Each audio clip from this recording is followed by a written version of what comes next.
আসসালামু আলাইকুম। এসএসসি 26-এর শিক্ষার্থীরা, আশা করি সবাই অনেক অনেক ভালো আছো। তোমাদের প্রতীক্ষিত সেই ম্যাথ ক্লাস শুরু হয়ে গিয়েছে। আজকে থেকে তোমাদের আমাদের যে এসএসসি পরীক্ষার আগে আমরা যে ম্যারাথন ক্লাসগুলো নিয়ে থাকি সেগুলো আজকে প্রথম ক্লাস হতে যাচ্ছে।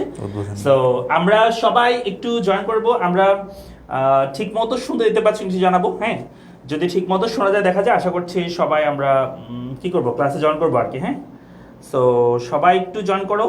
তোমাদের বন্ধু বান্ধব থাকলে তাদেরকে একটু শেয়ার মেনশন করে দাও। সবাই একটু, আমরা আজকে ক্লাসটা সবাই একটু প্রাণ খুলে শেয়ার মেনশন করে দিবা, ঠিক আছে? সো আমরা সবাই একটু শেয়ার করে দিই, ঠিক আছে? আমি শেয়ার করে দিচ্ছি তোমাদের সাথে ক্লাসটা, যাতে সবাই যুক্ত হতে পারে। ওকে, 6 জন যুক্ত হয়েছে আমাদের সাথে। হ্যাঁ, আজকে তোমাদের হচ্ছে প্রথম ক্লাস, যেখানে পড়ানো হবে নাটক এবং উপন্যাস। এই দুইটা তোমাদের একটা ক্লাসে শেষ করে দেওয়া হবে, একদম কমপ্লিট। সো আমাদের সাথে এই যে এসএসসি পরীক্ষার সময় তোমরা সময়টা দাও, আশা করছি তোমাদের এই সময়টা নষ্ট হবে না। তোমাদের জন্য সবচেয়ে বেস্ট একটা প্রিপারেশন যাতে তোমরা নিতে পারো, সেজন্য আমরা ক্লাসগুলো সাজাচ্ছি। তো আজকে তোমাদের নাটক উপন্যাস আমরা কমপ্লিট করবো। আগামীকালকে তোমাদের গদ্যের অর্ধেক হবে, অর্ধেক আমরা 6টা গদ্য পড়ে ফেলবো। এরপরের দিন আবার 6টা গদ্য পড়বো, তারপর আমরা পদ্য পড়বো। এভাবে করে আমরা রিটেন রাইটিং পার্ট মানে বিরোচন অংশ বা তোমাদের গ্রামার পার্ট সেকেন্ড পেপারের সময় আমরা পড়বো। সো সবকিছু আমরা পড়ে ফেলবো ইনশাল্লাহ এই ক্লাসগুলোর মাধ্যমে। তোমরা একটু সবাই কেমন আছো, ঠিক মতো আমাদের দেখতে শুনতে পাচ্ছ কিনা একটু জানাবে। হ্যাঁ, আমরা সবাই একটু ক্লাসটা আমরা শেয়ার করে দিই তোমাদের সাথে, যাতে সবাই যুক্ত হতে পারে। আমাদের সাথে প্রায় অনেকে যুক্ত হয়ে গিয়েছে মাশাআল্লাহ। সো সবাই একদম ক্লাসটা শেষ পর্যন্ত করবে। হ্যাঁ, তো আশা করছি এই ক্লাসটা করার মাধ্যমে তোমাদের যে ভীতি, বাংলার ভীতি, সেটা দূর হবে। আমি এটা তোমাদেরকে স্ট্যাটিস্টিক্স বলি, সেটা হচ্ছে বাংলাতে এসএসসি মানে শিক্ষার্থীরা আর কি, অনেকে মনে করে যে বাংলাটা অনেক সহজ সহজ, যার কারণে ভালো করে পড়াশোনা করে না সারা বছর। আলটিমেটলি বাংলাতেই দেখা যায় যে অনেক বেশি শিক্ষার্থী বাংলাতে এ প্লাস মিস করে ফেলে। বিশেষ করে তোমাদের সবচেয়ে বেশি এ প্লাস মিস হয় ইংরেজিতে, তারপর তোমাদের বাংলাতে মিস হয়। এই দুটো সাবজেক্ট সবচেয়ে বেশি এ প্লাস মিস হয়, ঠিক আছে? তারপর তোমার আইসিটি বা ইকোনমিক্স বা অন্যান্য সাবজেক্টগুলো আসে। তো এই দুটো সাবজেক্ট খুবই গুরুত্বপূর্ণ। আর প্রথম এক্সামটা ভালো হলে তোমার কনফিডেন্ট কিন্তু অন্য লেভেলে চলে যাবে। দেখা যাবে তোমার অন্যান্য সাবজেক্টগুলো, তোমার অন্যান্য বিষয়গুলো তোমার ভালো হবে। সেজন্য প্রথম এক্সামটা ভালো করে দেওয়ার জন্য তোমরা যুক্ত হতে পারো আমাদের সাথে এই লাইভ সেশনগুলোতে, আমাদের ম্যারাথন ক্লাসগুলোতে। সো আমরা শুরু করে দিব। হ্যাঁ, ক্লাস এখনই শুরু হয়ে যাবে। তোমরা একটু প্রথমে শেয়ার করে দাও সবাই, যারা যুক্ত আছো সবাই একটু করে সবার বন্ধু বান্ধবদেরকে একটু শেয়ার করে দাও। কেমন? ক্লাসে একটু শেয়ার করে দিবা, মেনশন করে দিবা, যাতে সবাই যুক্ত হতে পারে। সবাই একটু ক্লাসে শেয়ার মেনশন করে দাও। হ্যাঁ, ওকে, কমেন্ট করো। তাহলে আমি যাচ্ছি তোমাদের সাথে। তোমাদের মনির ভাই থাকবে, মনির ভাইয়া থাকবে, তোমাদেরকে এই পুরো ক্লাস জুড়ে তোমাদের সাথে ক্লাস নেবে। সো মনির, শুরু করো তাহলে। ওকে, ঠিক আছে। তাইলে কি অবস্থা তো সবার? কেমন আছো তোমরা? কমেন্ট বক্সে জানাও তোমরা কি অবস্থা তোমাদের, কে কোন ক্লাস, কে কোন জায়গা থেকে যুক্ত হচ্ছ, তাড়াতাড়ি জানাও কি অবস্থা। হ্যাঁ, ওয়ালাইকুম আসসালাম। এই তো আমিও আছি আলহামদুলিল্লাহ ভালো। তোমাদের কি অবস্থা, কেমন যায় পরীক্ষার প্রিপারেশন, কেমন জানাও? পরীক্ষার প্রিপারেশন কেমন?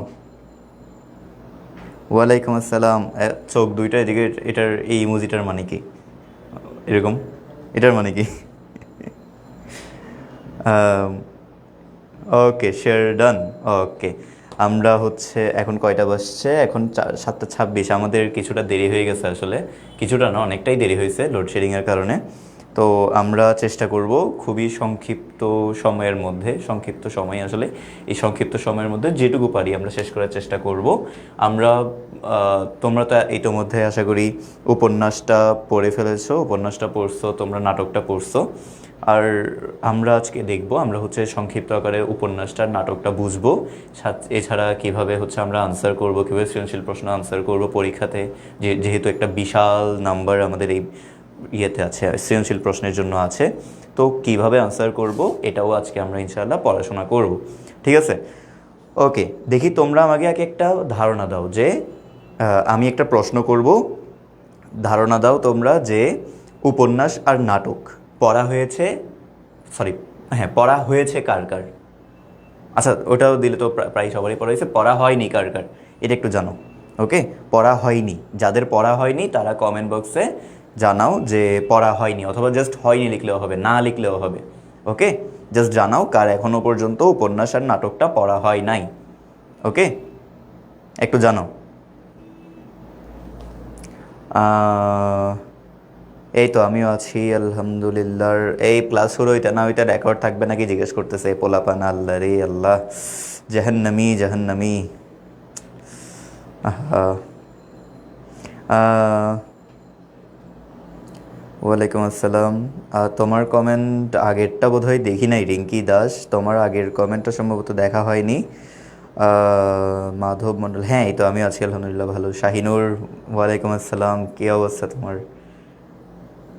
চট্টগ্রাম থেকে, এই আমিও চট্টগ্রামেরই। বেশিরভাগই তো বোধহয় চট্টগ্রামের মানুষ নাকি?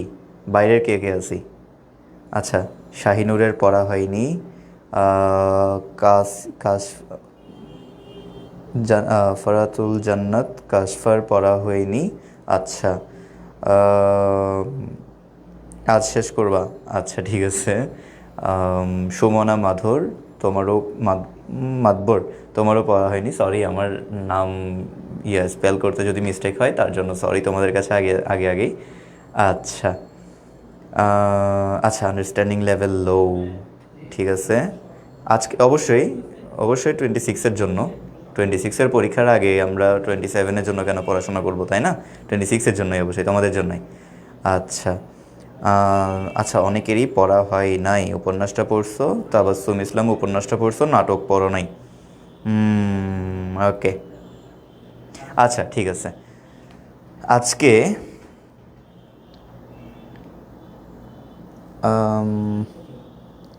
ওকে, আচ্ছা আসো। তো আজকে আমরা তাইলে উপন্যাসটা নাটকটা আমরা মূল ভাবটা বুঝবো। আমরা হচ্ছে উপন্যাস কী জিনিস, নাটক কী জিনিস সেখানে যাব। এছাড়া হচ্ছে আমরা কীভাবে সৃজনশীল প্রশ্নগুলো আনসার করব ওখানে যাব। তো চলো শুরু করি। আমরা ফার্স্টে আমরা আসি আমাদের লাল সালুতে। আমাদের সময় ক্ষেপণ না করে আমরা শুরুতেই মানে আমাদের পড়াশোনায় ঢুকে যাই। ওকে, ঠিক আছে। আচ্ছা, লাল সালু। ফার্স্টে আমাদের যে উপন্যাসটা আমরা শুরু করতেছি, উপন্যাসটার নাম হচ্ছে লাল সালু। তো লাল সালু কার লেখা? সৈয়দ ওয়ালিউল্লাহর লেখা।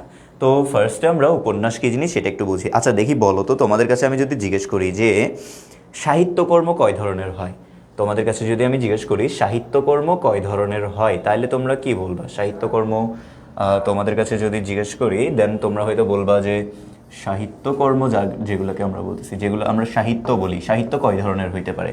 ওকে, সাহিত্য কয় ধরনের হইতে পারে? সাহিত্য হয় একটা হুম হুম সাহিত্য হয়তো আমরা সাহিত্য বলতে বুঝি উপন্যাস। ওকে, আমরা উপন্যাস বুঝি যেটা আজকে আমরা পড়ছি। আমরা আমরা ছোট গল্প বুঝি। ওকে, এরপর আমরা নাটক বুঝি, আমরা কবিতা বুঝি। ও হ্যাঁ, আমরা কবিতা বুঝি, আর আমরা প্রবন্ধ বুঝি, তাই না?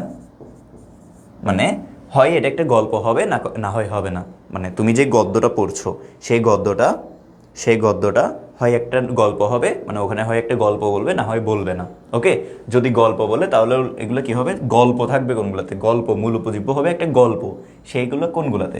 হয় এটা উপন্যাসের মধ্যে গল্প থাকে, ছোট গল্পে গল্প থাকে, নাটকে গল্প থাকে, ঠিক আছে? তো নাটক গল্পটা যদি আঙ্গিক অনেকগুলো হয়, অনেকগুলো আঙ্গিক থেকে যদি অনেকগুলো গল্প থাকে, ওকে, অনেক বড় একটা গল্প। ওকে, অনেক বড় একটা গল্প, এবং ওটা হচ্ছে জাস্ট একটা নির্দিষ্ট পার্সপেক্টিভ না, অনেকগুলো গল্প একসাথে হয়ে একটা বড় গল্প হয়েছে। অনেকগুলো গল্প। উপন্যাস মানে কি? উপন্যাস মানে হচ্ছে অনেকগুলো গল্প। জাস্ট মাথায় থাকার জন্য তোমাদের বেসিক যে আন্ডারস্ট্যান্ডিং এটা ঠিক করো আগে। উপন্যাস মানে কি? অনেকগুলো গল্প বা অনেক বড় গল্প, কয়েক দিক থেকে মানে কয়েক ধরনের গল্প, অনেক বড় গল্প, আমরা এটাকে একসাথে বলতেছি কি? একটা উপন্যাস। কিন্তু যদি জাস্ট একটা গল্প হয়, নো ম্যাটার বাট এটা জাস্ট 2 পৃষ্ঠার গল্প নাকি 10 পৃষ্ঠার গল্প নাকি 100 পৃষ্ঠার গল্প, বাট যদি একটা গল্প হয়, ওকে, জাস্ট একটা গল্প হয়, অনেকগুলো না, জাস্ট একটা গল্প হয়, খণ্ড খণ্ড অনেকগুলো গল্প না, শুধু একটা গল্প, সেক্ষেত্রে ওটাকে আমরা বলবো ছোট গল্প। নামের মধ্যেই দেখা যাচ্ছে এটা একটা ছোট গল্প। তোমার বাংলা প্রথম পত্র বইয়ে, বাংলা সাহিত্য বইয়ে যতগুলো গদ্য আছে, যতগুলো গল্প আছে, হ্যাঁ, যতগুলো গদ্য গদ্য আকারে যতগুলো গল্প আছে সবগুলোই হচ্ছে ছোট গল্প। আর তোমাদের এই যে সহপাঠাংশে যেটা তোমরা উপন্যাস পড়তেছো, এটা হচ্ছে একটা বড় গল্প, বা অনেকগুলো গল্প একসাথে হয়ে একটা বড় গল্প হয়েছে, ঠিক আছে? অনেকগুলো গল্প বলতে কি অনেক জনের গল্প না, একটাই গল্প, বাট ওটা হচ্ছে ভিন্ন ভিন্ন পার্সপেক্টিভ থেকে, ওকে, খণ্ড খণ্ড, ঠিক আছে? একটা আরেকটার সাথে, একটা গল্প আরেকটার সাথে জোড়া লাগানো, ঠিক আছে, আমরা দেখবো, আমরা যখন উপন্যাসটা আজকে বিশ্লেষণ করতে যাব ওখানে তোমরা দেখবা যে কেন এটা একটা উপন্যাস। ওকে, আর নাটক কি জিনিস, যেটা হচ্ছে মঞ্চস্থ করা হয়, যে গল্পটা আমরা কেন লিখি, যে গল্পটা আমরা কেন পড়ি, মঞ্চস্থ করার জন্য পড়ি, মানে মঞ্চে নাটকের মানে কি বলে, আমরা হচ্ছে অভিনয় করার জন্য নাটকের আকারে যেটা করি ওটাকে আমরা বলি কি, ওটাকে আমরা বলি নাটক। ওকে, জাস্ট মঞ্চে উপস্থাপন করার জন্য আকারে যে স্ক্রিপ্ট আমরা লিখি বা দেখি ওটাকে আমরা বলি নাটক। ঠিক আছে, উপন্যাস বুঝছি, ছোট গল্প বুঝছি, নাটক বুঝছি। কবিতা ছন্দবদ্ধ আকারে নাটকীয় ভঙ্গিতে যে একটা ছন্দবদ্ধ আকারে যে কবিতা লেখা হয়, কবিতা তো আমরা বুঝি পদ্য। আর প্রবন্ধ, প্রবন্ধ কোনো গল্প না, প্রবন্ধতে আমরা কি করি, কোনো একটা নির্দিষ্ট বিষয়ে আলোচনা করি। তো প্রবন্ধ মানে কি, প্রবন্ধ মানে তাইলে আলোচনা। ওকে ওকে, ঠিক আছে, তোমরা টেনশন নেওয়ার দরকার নেই। তোমাদের হচ্ছে হোয়াটসঅ্যাপ গ্রুপে আমি এই ডকুমেন্ট বলতে এই ম্যাটেরিয়ালটা তোমাদের কাছে আমি পাঠিয়ে দিব। তো এখানে তোমাদের আজকে আমরা উপন্যাস পড়বো, আমরা নাটক পড়বো, এগুলোর জন্য আমি তোমাদের জন্য লেকচার শিট সাজাইছি। তো লেকচার শিটটাই আজকে আমরা এখানে দেখতে পাচ্ছি, সেই লেকচার শিটটা তোমরা হোয়াটসঅ্যাপ গ্রুপে পেয়ে যাবা। যারা এখনও জয়েন হও নাই, হোয়াটসঅ্যাপ গ্রুপে জয়েন হয়ে যাও। ওকে, আজ রাতের মধ্যে বা কালকের মধ্যে তোমাদের এই ম্যাটেরিয়ালটা চলে যাবে। আজকে যেগুলো আমরা আলোচনা করতেছি, যেগুলো আমরা বলতেছি, হয়তো বা সবগুলো বলতে পারবো না, বাট সব একটা মোটামুটি বড় আলোচনা তোমরা এখানে পেয়ে যাবে। এটা যদি তোমরা পড়ো, আশা করি তোমার জন্য এনাফ। ওকে, আচ্ছা, তো আমরা বুঝছি উপন্যাস কী জিনিস। ঠিক আছে, তো এরকমই একটা উপন্যাস আজকে আমরা পড়তে যাচ্ছি, সেটা হচ্ছে লাল সালু, সৈয়দ ওয়ালিউল্লাহর লাল সালু। লাল সালু শব্দটা যদি আমি একটু এক্সপ্লেন করি, তোমরা কি জানো লাল সালু মানে কি? নাটক কি? নাটক হচ্ছে যে গল্পটা লেখা হয় কি জন্য, মঞ্চস্থ করার জন্য, মঞ্চে অভিনয় করে দেখানোর জন্য যে গল্পটা লেখা হয়, ওই গল্পটাকে আমরা বলি নাটক। ওকে, আর ওই যে আমরা ফিল্ম বলি ইংলিশে, ফিল্ম, ওকে, ওইটাকে আমরা বলি নাটক। আর শর্ট ফিল্ম বলি, ওইটাকে আমরা বাংলায় কি বলবো, নাটিকা। ওকে, নাটিকা মানে কি, ছোট নাটক। ঠিক আছে, ওকে ওকে ওকে, ডান। হ্যাঁ, লাল শালু মানে হচ্ছে লাল কাপড়। ওকে, শালু, শালু শব্দটা যদিও কাপড় বলা যায় বা হচ্ছে একটা সাধারণত শালু বলা হয়, তোমরা দেখছো না, তোমরা এক ধরনের চাদর। ওকে, শালু এক চাদরের একটা অর্থ। ঠিক আছে, তো লাল শালু হচ্ছে কার লেখা, সৈয়দ ওয়ালিউল্লাহ লেখা লাল শালু। নামটা দেখে আমরা বুঝতে পারতেছি লাল রঙের শালু নিয়ে কি এরকম কোনো একটা উপন্যাস হবে, এরকম কোনো একটা মানে গল্পটা কি এরকম কোনো একটা লাল কাপড় নিয়ে। হ্যাঁ, বলা যায় লাল কাপড়, লাল একটা চাদর, কিসের উপর বিছানো, একটা মাজারের উপর বিছানো। সেই মাজারটা নিয়ে একটা ভণ্ড চরিত্র, আমাদের এখানে কেন্দ্রীয় চরিত্র কিন্তু ভণ্ড চরিত্র, রিয়াল মানে হিরো না, সে ভিলেন। ওকে, তো সেই চরিত্রটার, মজিদ চরিত্রটা নিয়ে আমরা হচ্ছে আজকে মজিদ চরিত্রটাকে কেন্দ্র করে বা মাজারকে কেন্দ্র করে যে বড় আমাদের একটা উপন্যাস লিখছেন আমাদের সৈয়দ ওয়ালিউল্লাহ, মাজার কেন্দ্রিক যে সংস্কৃতি, সংস্কৃতি বলো, আমাদের দেশীয় চিরায়ত যে সংস্কৃতি, এটার যে একটা রূপ, মানে যেখানে আসলে থাকে। তোমরা তো জানো আমাদের সমাজে যেমন ভালো নামাজ দোয়া করা যে ওলি আল্লাহ আছেন। ওকে, ভালো মানুষ যেমন আছেন, ভালো মুসলিম যেমন আছেন, খারাপ মুসলিমও নাই একদম। তোমরা যখন ধরো কোনো একটা সরকারি অফিসে গেছো, এখানে অনেকগুলো মানুষ থাকে না, এত লম্বা লম্বা দাড়ি, ঠিক আছে, এত লম্বা লম্বা দাড়ি, কপালে এখানে সিজদা মারতে মারতে কপাল কালো করে ফেলছে। ওকে, কিন্তু এই মানুষটা হচ্ছে কি করে, এই মানুষটা হচ্ছে আজীবন খালি মানে যেদিন থেকে চাকরি পাইছে সেদিন থেকে সেই ঘুষ খাইয়ে আসতেছে। ওকে, তো এইরকম চরিত্র আমাদের আশপাশে প্রচুর আছে না?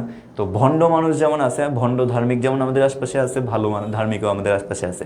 তো মাজার যেমন আছে, মানে মাজারের আশপাশে মাজার কেন্দ্রিক ভালো মানুষ যেমন আছে, আবার মাজারকে নিয়ে ব্যবসা করা মানুষজনও আমাদের সমাজে আছে, মসজিদ নিয়ে ব্যবসা করা মানুষজনও আমাদের মধ্যে আছে, ধর্ম নিয়ে ব্যবসা করা মানুষজন আমাদের মধ্যে আশপাশেই আছে, আমরা প্রচুর দেখি। ওকে, তো এই রকম ভণ্ড একটা চরিত্র এবং মাজার কেন্দ্রিক যে ভণ্ডামি, সেই দৃশ্যটা আমাদের এখানে এই উপন্যাসে ফুটিয়ে তুলছেন সৈয়দ ওয়ালিউল্লাহ। ওকে, সৈয়দ ওয়ালিউল্লাহর প্রথম উপন্যাস হচ্ছে এই লাল সালু, প্রথম উপন্যাস, এবং বলা যায় সবচেয়ে সার্থক উপন্যাস হচ্ছে এটা। ওকে, বিভিন্ন ভাষায় অনুদিত। তোমরা আশা করি জিনিসগুলো পাইছো। এখানে উপন্যাস কি জিনিস, উপন্যাস নিয়ে তোমাদের মাঝে মধ্যে প্রশ্ন আসে উপন্যাস নিয়ে। ওকে, বিশেষত বি টাইপ প্রশ্ন, যেটাকে আমরা বলি অনুধাবনমূলক প্রশ্ন। অনুধাবনমূলক প্রশ্নে মাঝে মধ্যে উপন্যাস নিয়ে আলোচনা আসে। ঠিক আছে, তো ওইখানে তোমরা যেন আলোচনাটা তুলে ধরতে পারো, তার জন্য তোমাদের কাছে আমি ইয়েটা তুলে ধরছি। কিন্তু উপন্যাস কী জিনিস তার ছোটোখাটো আলোচনা তোমাদের যেটা বলছি ওইটাই। ওকে, তোমাদের যদি আমি একটা দেখাই, novel is prose narrative of sufficient length to fill 1 or 2 volumes। উপন্যাস হলো গদ্যে লিখিত সুদীর্ঘ কল্পিত কাহিনী বা এক বা একাধিক খণ্ডে রচিত পাঠকের মনোরঞ্জনকারী সাহিত্যকর্ম বিশেষ। ওকে, এই যে তোমাকে বলছিলাম অনেকগুলো গল্প, মানে কয়েকটা পার্সপেক্টিভ থেকে কয়েক গল্প একসাথে হয়, ওটাকে আমরা উপন্যাস বলি। ওকে, এটাই বোঝাচ্ছে।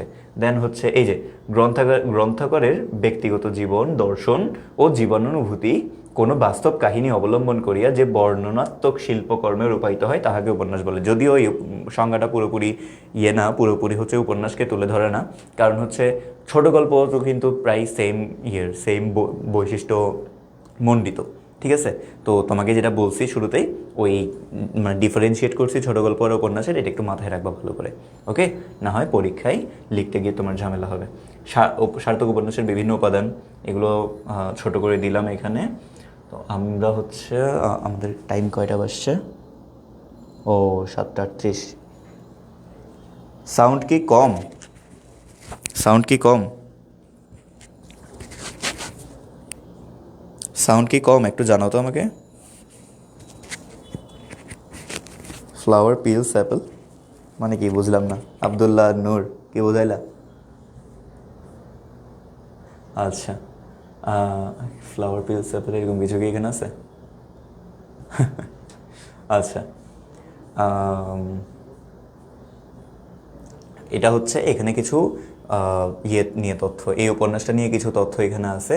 আমি হচ্ছে এগুলোতে যাচ্ছি না, তোমাদের যেগুলো হচ্ছে তোমরা বুঝবা ওগুলোকে ওখানে আমার টাইম দিয়ে লাভ নেই। যেখানে হচ্ছে তোমরা বুঝবা না আমরা ওই অংশটাতে চলে যাই।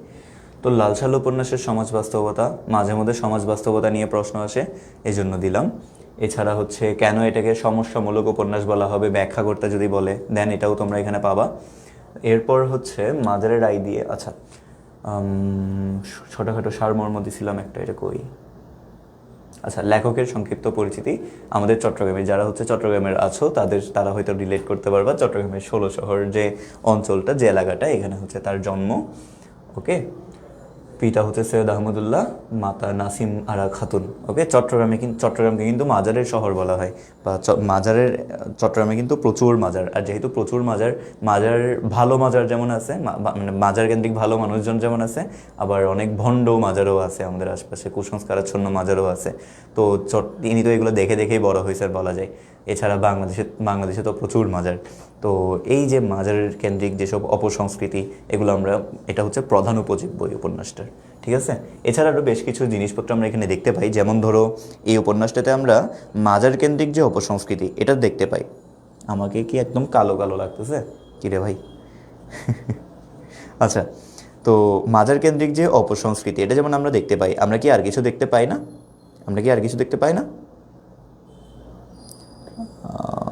হ্যাঁ, আচ্ছা, আমরা কি আর কিছু দেখতে পাই না? আমরা এখানে কিন্তু আমাদের গ্রামীণ অঞ্চলের যে দৃশ্য, এটা আমরা রূপায়িত হইতে দেখি। ওকে, গ্রামীণ দৃশ্য বাস্তবায়িত হইতে দেখি, রূপায়িত হইতে দেখি। এছাড়া আমরা কিছু মনস্তাত্ত্বিক দর্শন এখানেই দেখতে পাই। তোমরা যারা উপন্যাসটা পড়ছো বা যারা হালকা করেও জানো, তোমরা জানবা যে এই উপন্যাসের শুরুটা হয়েছে কোন জায়গা থেকে? উপন্যাসের শুরুটা হয়েছে একটা প্রত্যন্ত গ্রাম থেকে, যে গ্রামের মানুষজন অত বেশি চাষাবাদ করে না, যে গ্রামের মানুষজন হচ্ছে অত বেশি পরিশ্রম করে না। তারা হচ্ছে কি করে? তারা হচ্ছে খালি ধর্ম নিয়ে পড়ে থাকে। তো ধর্ম নিয়ে পড়ে থাকা বলতে ধর্মকে হচ্ছে কীভাবে বলি, উগ্রভাবে ধর্ম চর্চা করে। তো এ কারণে কি হয়, তাদের মধ্যে একটা ইনসিকিউরিটি জন্ম নেয়। ঠিক আছে, একটা ইনসিকিউরিটিতে তারা বড় হয়। তো আমরা এখানে দেখব, এই উপন্যাসটা পড়লে আমরা দেখব যে এই গ্রামেরই, নোয়াখালীর যারা মানুষ আছে আমাকে মাফ করবা, এটা উপন্যাসিকেরই লেখাতেই আছে। আচ্ছা, তোমাদের এই তথ্যটা আমি বলতে ভুলে যাব, তাই আবার বলে দিই। ইউটিউবে হচ্ছে তোমাদের লাল সালু নিয়ে একটা নাটক আছে, মানে হ্যাঁ একটা নাটক বা একটা চলচ্চিত্র আছে। এছাড়া হচ্ছে সম্ভবত সিরাজউদ্দৌলারও আছে। তো তোমরা ওটা দেখতে পারো, তাহলে তোমাদের জন্য লেখার ক্ষেত্রে এবং এমসিকিউর ক্ষেত্রে অনেক প্রশ্ন তোমাদের কাছে ইজি হয়ে যাবে। তোমাদের যাদের পড়ার ধৈর্যটা নাই তারা হচ্ছে এই কাজটা করতে পারো, ঠিক আছে? এই ম্যাটেরিয়ালটা তোমাদের জন্য প্রচুর হেল্পফুল হবে। এছাড়া তোমরা হচ্ছে ওই নাটকগুলো দেখে রাখতে পারো, দেন বেশি না, অত বেশি সময় যাবে না, তোমরা জাস্ট ভাত খাইতে বসছো, ভাত খাইতে খাইতে দেখে ফেলতে পারবা। যদিও ভাত খেতে এত বেশি সময় লাগে না, তো তোমাদের তো অনেক বেশি লাগে। তো তোমরা হচ্ছে ওগুলো যদি দেখে ফেলো দেন তোমাদের জন্য অনেক বেশি হেল্পফুল হবে ইনশাল্লাহ। আমাকে নিজেকে অনেক হেল্প দিচ্ছে, অনেক কাজে দিছে, তোমাদেরকেও কাজে দিতে পারে ইনশাল্লাহ। তো আমি কোথায় ছিলাম? হ্যাঁ, তো ওই গ্রামটা থেকে উঠে আসছে হচ্ছে আমাদের মসজিদ। কিন্তু তোমরা দেখবে ওই গ্রামের মানুষজন হচ্ছে কেমন, ওরা হচ্ছে উগ্র ধার্মিক, অত বেশি ধার্মিক না। কিন্তু ওইখানে দেখবা ওইখানকার মানুষজন কিন্তু মানে মসজিদ যে জায়গা থেকে, যে গ্রাম থেকে উঠে আসছে, সেই গ্রামের মানুষজন কিন্তু অত বেশি মাজার চর্চা করতো না। ওইখানে মাজারের সংস্কৃতি আমরা দেখতে পাই না, ওকে? ওখানে আমরা দেখতে পাই ধর্ম নিয়ে অবসেশন, ওকে? মানুষের নেই, মানুষের হচ্ছে পড়াশোনা, মানে মানুষের কাজ কারবার নেই, কিন্তু তারা ধর্মচর্চাতে আছে, ওকে? তো ধর্ম হচ্ছে তাদের কাছে অধর্ম হয়ে গেছে কাইন্ড অফ। তো ওরকম একটা জায়গা থেকে উঠে আসছে আমাদের মসজিদ। পরে সে গারো পাহাড়ে গেছে, গারো পাহাড়ে গিয়ে সে হচ্ছে ওখানকার একটা সরকারি কর্মচারীর দেখা পাইছে। সেই সরকারি কর্মচারী বলছে হচ্ছে আমার ওই এলাকাতে অনেকগুলো মাজার আছে, মানে অনেকগুলো কবর আছে। তো তখন এই আমাদের মসজিদের চোখ রেঙে উঠছে, যেহেতু ওর ধর্ম ওরকম করা, ওইখান থেকে উঠে আসা মানুষ। তো ওর মাথায় সাথে সাথে হিট করছে যে মানে একটা বিজনেস আইডিয়া হিট করছে আর কি। ওরা আমাদের নানান সময় ধরো আমরা ওয়াশরুমে গেছি, গোসল করতে গেছি, আমরা ধরো বসছি, কমেটে বসছি, আমাদের অনেক সময় কী করে, আমাদের অনেক সময় বিজনেস আইডিয়া মাথায় আসে না, অথবা আড্ডায় বসলে বিজনেস আইডিয়া মাথায় আসে না, সেরকম একটা বিজনেস আইডিয়া হচ্ছে মাথায় আসছে, আমাদের মসজিদের মাথায় আসছে, ওকে? কেন্দ্রীয় চরিত্র যে মসজিদের মাথায় আসছে কি, সে হচ্ছে ওই কবরগুলো নিয়ে ব্যবসা করতে পারবে। তো সে কি করলো, সে হচ্ছে এই সরকারি চাকরি কর্মচারী যে আছে ওর গ্রামে চলে আসছে। সেই গ্রামটা কি, সেই গ্রামটা হচ্ছে আমরা একটু পারেই পাবো, মোহাম্মদনগর। তো ওখানে এসে সে কি করছে, সে হচ্ছে তার মানে বিজনেস করছে। ওইখানে একটা কবর ঘুরে একটা কবর বের করছে, অ্যান্ড ওই কবর নিয়ে পরবর্তীতে সে ওইটাকে মাজার বানিয়ে লাল শালু ওইটার উপর চড়িয়ে সে ওইটাকে নিয়েই কী করছে, মাজার ব্যবসা শুরু করছে। তো এটা হচ্ছে আমরা এই উপন্যাসে দেখতে পাইছি। মসজিদ কি, এখানে আমরা তোমার এটা অবশ্য আমি নিজে হচ্ছে করিনি, এটা হচ্ছে আমি একটা ওয়েবসাইট https অনুশীলনী.com, এখান থেকে হচ্ছে আমি নিয়েছি। এই সোর্স মানে এই যে চরিত্রগুলো লিখছি এগুলো দেখলাম হচ্ছে একজন আছেন, বাংলা টিচার আছেন, নাম হচ্ছে ওমর ফারুক। উনি খুব ভালো একটা কাজ করে রাখছেন ওয়েবসাইটে, আমি এটা দেখলাম, তো আমি হচ্ছে ওখান থেকে এই জিনিসটা নিলাম আর কি।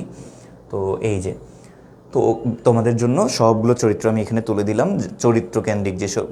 এখান থেকে এই উপন্যাস এবং নাটক যেহেতু অনেক বড়, এখান থেকে অত গভীর থেকে এমসিকিউ অত বেশি আসে না, যদি না হচ্ছে টিচাররা হার্ড করার চেষ্টা করে, ওকে?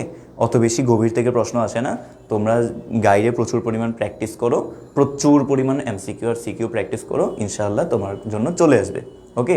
আর তোমাদের তো আমি এটা সেই শুরু থেকেই বলে আসতেছি, শিখনফল যদি তুমি ব্যাখ্যা করতে পারো, শিখনফল তো প্রত্যেকটা গাইডের মধ্যে আমরা দেখি আলোচনার শুরুতেই শিখনফল থাকে, কতগুলো পয়েন্ট দেওয়া থাকে শিখনফল আকারে।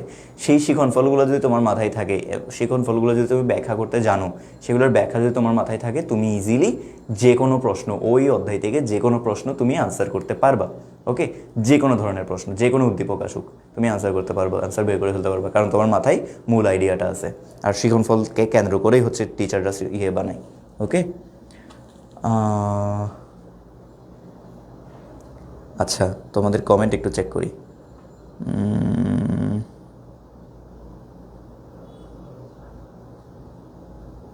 হ্যাঁ, তোমাদের অনুধাবনমূলক প্রশ্নের জন্য কিছু লাইন এখানে আছে, বলবো ওগুলা। ওই যে শস্যের চেয়ে টুপি বেশি, ধর্মের আগাছা বেশি, এই ধরনের লাইনগুলো আসে, ওকে? আমাকে তোমরা চেনো না? আচ্ছা, আমি তো আমার নাম বলি নাই, আমি শুরুতে আমার পরিচয় দিই নাই, সরি। আমি মুনিরুদ্দিন আহমেদ, মুনিরুদ্দিন আহমেদ।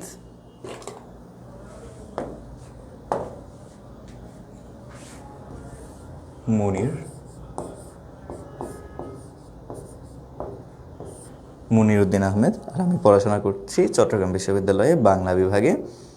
আজকে আনুমানিক কতক্ষণ হবে তো বুঝতে পারছি না,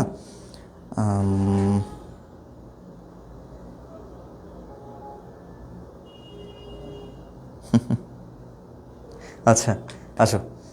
তো পার্সোনাল এটাকে না যাই আর কি আমরা, ওকে? আসো। এই উপন্যাসে আমরা একটু পরেই ইয়েতে যাব, আমরা একটু পরেই ঘটনার ইয়েতে যাব, আমরা আগে চরিত্রগুলোর সাথে একটু পরিচয় হয়ে নিই। এটার একটা কেন্দ্রীয় চরিত্র হচ্ছে মজিদ, ওকে? সেই মজিদ কী করছে? মজিদই হচ্ছে মাজার কেন্দ্রিক যে ব্যবসার আখড়াটা, এটা সে তৈরি করছে, ওকে? আচ্ছা দেখো, আমাদের সমাজে যেসব আমাদের সমাজে যারা হচ্ছে এলিট হুজুর, ওকে, হুজুর বলি বা আচ্ছা আমি যেহেতু মুসলিম, আমি ইয়েতেই থাকি, ইসলাম ধর্মের ইয়েতেই থাকি। তো যারা হুজুর দেখবা, যারা হচ্ছে মসজিদের ইমাম বা মসজিদের খতিব, ওদের সাথে সমাজের এলিট ক্লাসের একটা ভালো সম্পর্ক, একটা ভালো লিঙ্কড আপ থাকে বেশিরভাগ সময়, নট অলওয়েজ, বাট বেশিরভাগ সময় এলিট ক্লাসের একটা ইয়ে থাকে। কেন? কারণ হচ্ছে তোমার সাথে যদি এলিট ক্লাসের ইয়ে থাকে, এলিট যে মানুষজন আছে, এলিট মানুষজনের সাথে তোমার যদি হাত থাকে, তাইলে সমাজের মানুষজন তোমাকে একটু বেশি সমীহ করে। এটা আমাদের সমাজের রূঢ় বাস্তবতা। তো এখানে আমরা দেখি, এখানে আমাদের মসজিদ এসেই কী করে? মসজিদ এসেই হচ্ছে এলাকার একজন এলিট পিপল, এলিট একটা মানুষ বা একজন অনেক পয়সাওয়ালা মানুষ, খালেক ব্যাপারীর সাথে সে সম্পর্ক গড়ে তোলে। খালেক ব্যাপারীর বাড়িতে এসে সে মানুষজনকে তিরস্কার করে যে তোমরা এরকম একজন ওলি আল্লাহর মাজার এভাবে ফেলে রাখছো তোমরা, সো ব্যাড, ওকে? তো এরকম একটা দৃশ্য আমরা দেখতে পাই। তো মজিদ খালেক ব্যাপারীর এখানে এসে সবাইকে শাসাইছে, ওকে? এখানে রহিমা আর জমিলা হচ্ছে মজিদের স্ত্রী, ওকে? মজিদ এখানে এই গ্রামে এসে যখন ইয়ে করছে, আবাস করছে, এলাকার মানুষজন তো তাকে সমীহ করতো এবং একটু ধর্মভীরু ছিল। তো মজিদের কথা শুনে তারা হচ্ছে সবাই হয়ে গেছে, সবাই হচ্ছে অনুতপ্ত হয়ে গেছে যে আল্লাহ, আমরা এরকম একজন অলি আল্লাহর মাজার এভাবে বন জঙ্গলের ভিতর ফেলে রাখছি, আল্লাহ এতদিন আমাদের তো অনেক গুণ হয়েছে, ওকে?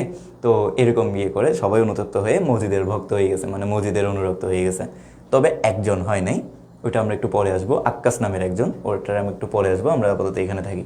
তো মজিদ চরিত্রটা সবাইকে ম্যানিপুলেট করে ফেলছে, পুরো গ্রামের সবাইকে ম্যানিপুলেট করে ফেলছে। তো গ্রামের মানুষজন, বিশেষ করে খালেক ব্যাপারী, ওকে, এর সহায়তায় ওকে হচ্ছে জায়গা জমি দিছে, এরপর চাষাবাদের জন্য জমি দিছে, এমন মানুষজন দান খয়রাত করে যেত, ওকে? মাজারে দান খয়রাত করে যেত, মান্নত করে যেত, সেই মান্নতগুলো হচ্ছে মান্নতের যেসব জিনিসপত্র দিয়ে যেত, এগুলো একা খাইতো, কাউকে দিত না। তো এছাড়া একটা নারীও সে বিয়ে করছে, নাম হচ্ছে রহিমা।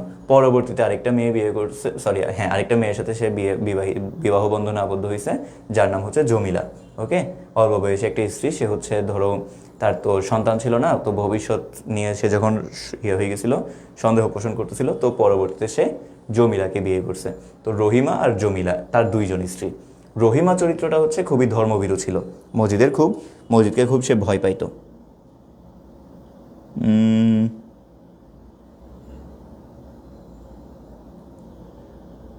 আবার বুঝতে পারতেছি না কথাটা। আচ্ছা, তো রহিমা চরিত্রটা কি হইতো? রহিমা চরিত্রটা খুব ভয় পাইতো গ্রামের অন্য সাধারণ মানুষদের মতো। রহিমা চরিত্রও কি ছিল? রহিমা চরিত্রটাও অন্য গ্রামের অন্যান্য চরিত্রগুলোর মতোই, অন্যান্যগুলো মানুষগুলোর মতোই ধর্মভীরু ছিল এবং ওই যে মসজিদের ভক্ত ছিল, ঠিক আছে? যদিও রহিমা পরবর্তীতে আমরা উপন্যাসের শেষের দিকে এসে দেখতে পাই সে একটু কিছুটা প্রতিবাদী হয়ে গেছে, তার চোখের দিকে তাকাই আমাদের মসজিদ ভয় পাই গেছে, ওকে? তো রহিমা তার প্রথম স্ত্রী, অনেক গায়ে গতরে অনেক শক্তিশালী, ওকে? রহিমা। আর এরপরে হচ্ছে জমিলা, ঠিক আছে? এরপরে হচ্ছে জমিলা হচ্ছে তার দ্বিতীয় স্ত্রী। জমিলা হচ্ছে রহিমার মতো ছিল না, জমিলা হচ্ছে অল্প বয়সী আর অনেক চঞ্চল, ওকে? যুবতী মেয়ে, আর হচ্ছে অনেক চঞ্চল ছিল, ঠিক আছে? তো ও হচ্ছে অত ধর্মকর্ম এসবে মানত না, মাজার টাজার এসব অত বেশি সে মানত না আর কি, ওকে? ধর্মকর্ম অত বেশি সে মানত না, এই জন্য মজিদ তার প্রতি নারাজ ছিল। কেন নারাজ ছিল? কারণ আমি আজকে ক্লাসে যেগুলো বলবো, যত কিছু বলবো, তোমরা যারা পড়ো নাই উপন্যাসটা, যারা নাটকটা পড়ো নাই, তোমাদের জন্য হ্যাঁ, না, চলচ্চিত্রটা দেখে রাখার চেষ্টা করবো। আজকের ক্লাসে যা যা বলতেছি এগুলো একটু ভালোভাবে খেয়াল করো। তোমার সৃজনশীল প্রশ্ন লেখার জন্য অবশ্যই খুব এগুলো মাস্ট নিডেড, ঠিক আছে? সো ভালোভাবে খেয়াল করো কথা যেগুলো বলতেছি। তো জমিলা চরিত্রটা হচ্ছে রহিমার মতো অত বেশি ছিল না, অত বেশি স্বামী ভীরু বা ধর্মভীরু ছিল না, ঠিক আছে?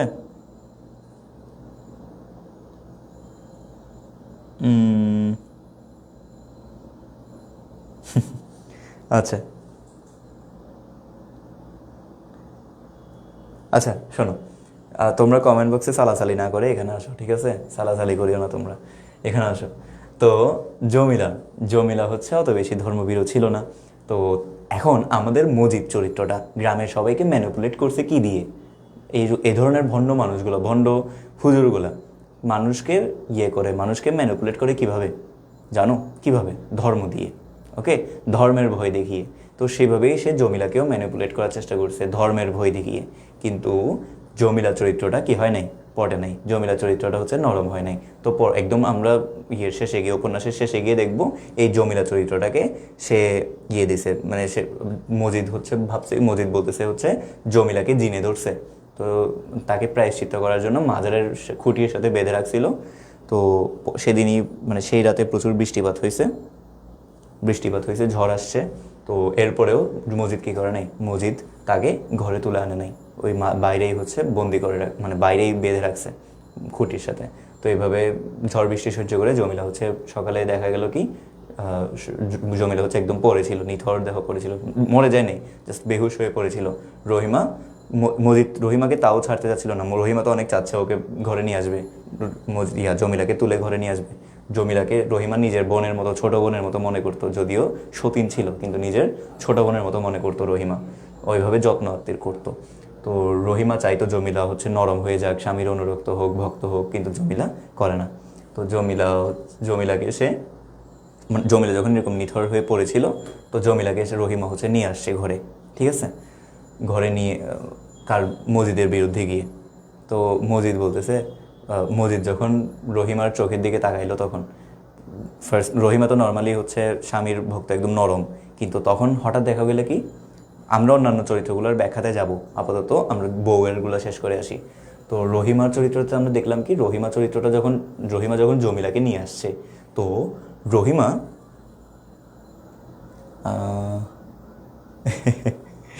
আচ্ছা, তো রহিমা কি করলো? রহিমা হচ্ছে ওকে তুলে নিয়ে আসছে তোর জমিলাকে। এখন মজিদ যখন রহিমা চোখের দিকে তাকাইলো, নর্মালি রহিমা কিন্তু নরম, কিন্তু তখন খুব, মানে রহিমার চোখে মুখে একটা অন্যরকম ভাব ছিল, যেটা দেখে আমাদের মজিদ ভয় পাই গেছে। বলছিলাম না শুরুর দিকে? তো মজিদ ভয় পাই গেছে। তো মজিদ ভয় পেয়ে পরে বলতেছে, মানে একটু নরম হয়ে বলতেছে, আমিও তো চাই যে, আমিও তো চাই হওয়ার জন্য, নরম হওয়ার জন্য, কিন্তু তুমি দেখো একটু সাবধানে, জিন ভূতে ধরলে বা এরকম বেয়াদবি করলে ওদের প্রতি আমরা যদি নরম হই, তাহলে হচ্ছে ওরা উল্টা কী হয়ে যাবে, উল্টা আরও পাবে, উল্টা আরও হচ্ছে তাদের বেয়াদবিটা বাড়বে। ওকে, এরকম কথাবার্তা বলতেছিল। তো এভাবে কিন্তু সে হচ্ছে ভিতরে ভিতরে ভয় পাইছে। আমরা রহিম আর জমিলা পাইলাম। আমরা হচ্ছে খালেক ব্যাপারীতে যাই। খালেক ব্যাপারী ধনী একজন মানুষ, ওই যে বললাম তার বাড়িতে এসে হচ্ছে উঠছে কে? আমাদের মজিদ। তো খালেক ব্যাপারীরও কয়টা বউ ছিল? দুইটা বউ। একটা হচ্ছে আমিনা আর একটা হচ্ছে তানু বিবি। ওকে, একজন হচ্ছে কে? একজন হচ্ছে আমিনা আর একজন হচ্ছে তানু বিবি। আমিনা হচ্ছে তার প্রথম স্ত্রী, অনেক সুন্দরী ছিল, কিন্তু সে কি ছিল না? সে হচ্ছে নিঃসন্তান ছিল, তার কোনো সন্তান ছিল না, ঠিক আছে? তার কোনো কি ছিল না?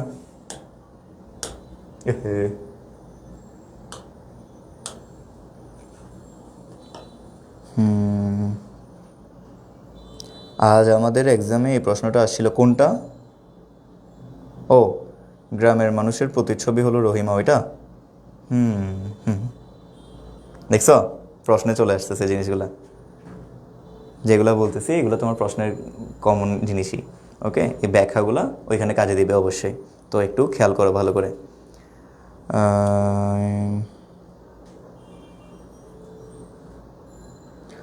7:56। ও, আমাদের আবার নাটকে যেতে হবে, আমরা শেষ করি তাড়াতাড়ি। তো খালেক ব্যাপারী, গ্রামের দায়িত্ব সব তার কাছে। ব্যাপারী মানে হচ্ছে ব্যবসায়ী আর কি। তো সে ব্যবসায়ী মানুষ, মসজিদের সহায়ক, আর হচ্ছে মসজিদ নির্মাণে 12 আনা খরচ সে দেয়। মানে 12 আনা বলতে 16 আনা হচ্ছে ফুল, তো 12 আনা বলতে প্রায় একদম সিংহভাগ আর কি, 60 থেকে 70% খরচ সে দিছে। তো খালেক ব্যাপারীর রূপবতী প্রথম স্ত্রী রহিমের মতো সেও নিঃসন্তান। ওই যে দেখছো, এখন বললাম যে নিঃসন্তান। আউয়ালপুরের পীরের পানিক পরাগ সে খেতে চায়, কে? আমাদের আমিনা। এখানে একটা ব্যাপার দেখো, আউয়ালপুরের পীর সাহেবের কাহিনীটা কি দেখো। মহব্বতনগরের পীর ছিল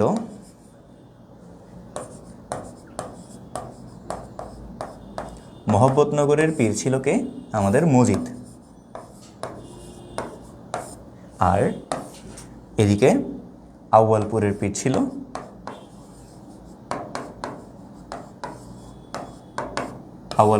ছিল ওর নামটা কি, নামটা দেয় নাই যদিও, নাম এই যে পীর সাহেব। ওকে, তার নামটা এখানে দেয় নাই, তো আমরা হচ্ছে আপাতত যদিও পীর, আচ্ছা পীর শব্দটা এখানে কিসের দেখো, এই পীর শব্দটা তোমাদের বইয়ে দীর্ঘইকার দিয়ে, কিন্তু পীর শব্দটা হবে মানে নর্মালি এটার তুমি যদি লিখতে যাও তো তোমার এখানে রসইকার ব্যবহার করতে হবে। বলো তো কেন? কজ পীর শব্দটা কি? পীর শব্দটা হচ্ছে ফার্সি ওয়ার্ড। ওকে, বিদেশি শব্দের ক্ষেত্রে আমাদের নিয়ম কি, আমরা হচ্ছে বিদেশি শব্দের ক্ষেত্রে কখনো দীর্ঘইকার ইউজ করতে পারবো না, মানে দীর্ঘই ব্যবহার করতে পারবো না। আমাদের কি ব্যবহার করতে হবে? রসই ব্যবহার করতে হবে। ঠিক আছে, তো পীর শব্দটা আমাদের ঔপন্যাসিক যদিও দীর্ঘইকার ব্যবহার করছে, বাট আমরা কি ব্যবহার করব? রসইকার। ঠিক আছে, আচ্ছা। তো আউয়ালপুরের পীর সাহেব, আমরা আপাতত পীর সাহেবের নাম এভাবেই দেখি। এখন ঔপন্যাসিক যেহেতু পীর এভাবে লিখছে, আমরা এভাবে লিখলাম যাব, কিন্তু নিজে ইউজ করতে গেলে তুমি এটা রসইকার দিবে অবশ্যই, দীর্ঘইকার দিলে ভুল।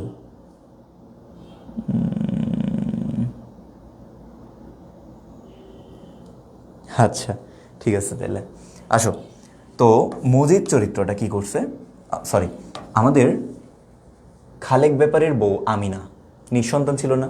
তো দেখবা যারা হচ্ছে মাজারে বিশ্বাস করে, তাদের বিশেষ করে গ্রাম্য ভক্তরা, ওরা দেখবা নানান ইচ্ছা নিয়ে তারা হচ্ছে মাজারে যায়। মাজারের অলি বা মাজারের পীর যে থাকে বা মাজারের খাদেম যে থাকে তার কাছ থেকে পানি পড়া চায়, বা তার কাছে নিজের ইচ্ছাটা করে যেন সে হচ্ছে ইচ্ছাটা পূরণ করে।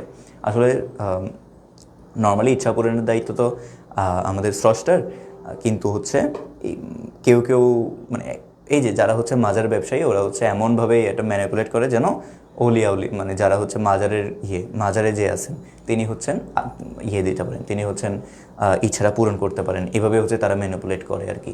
তো আমাদের আমিনা চরিত্রটা কি বলছে? আমিনা চরিত্রটা খালেক ব্যাপারীকে বলতেছে যে তুমি এক কাজ করো না, তুমি হচ্ছে বলিও না, তুমি মজিদ পীরকে বলিও না, তুমি হচ্ছে শালার মাধ্যমে কি করো, তুমি হচ্ছে ওই আউয়ালপুরের পীর সাহেবের কাছ থেকে পানি পড়া নিয়ে আসো।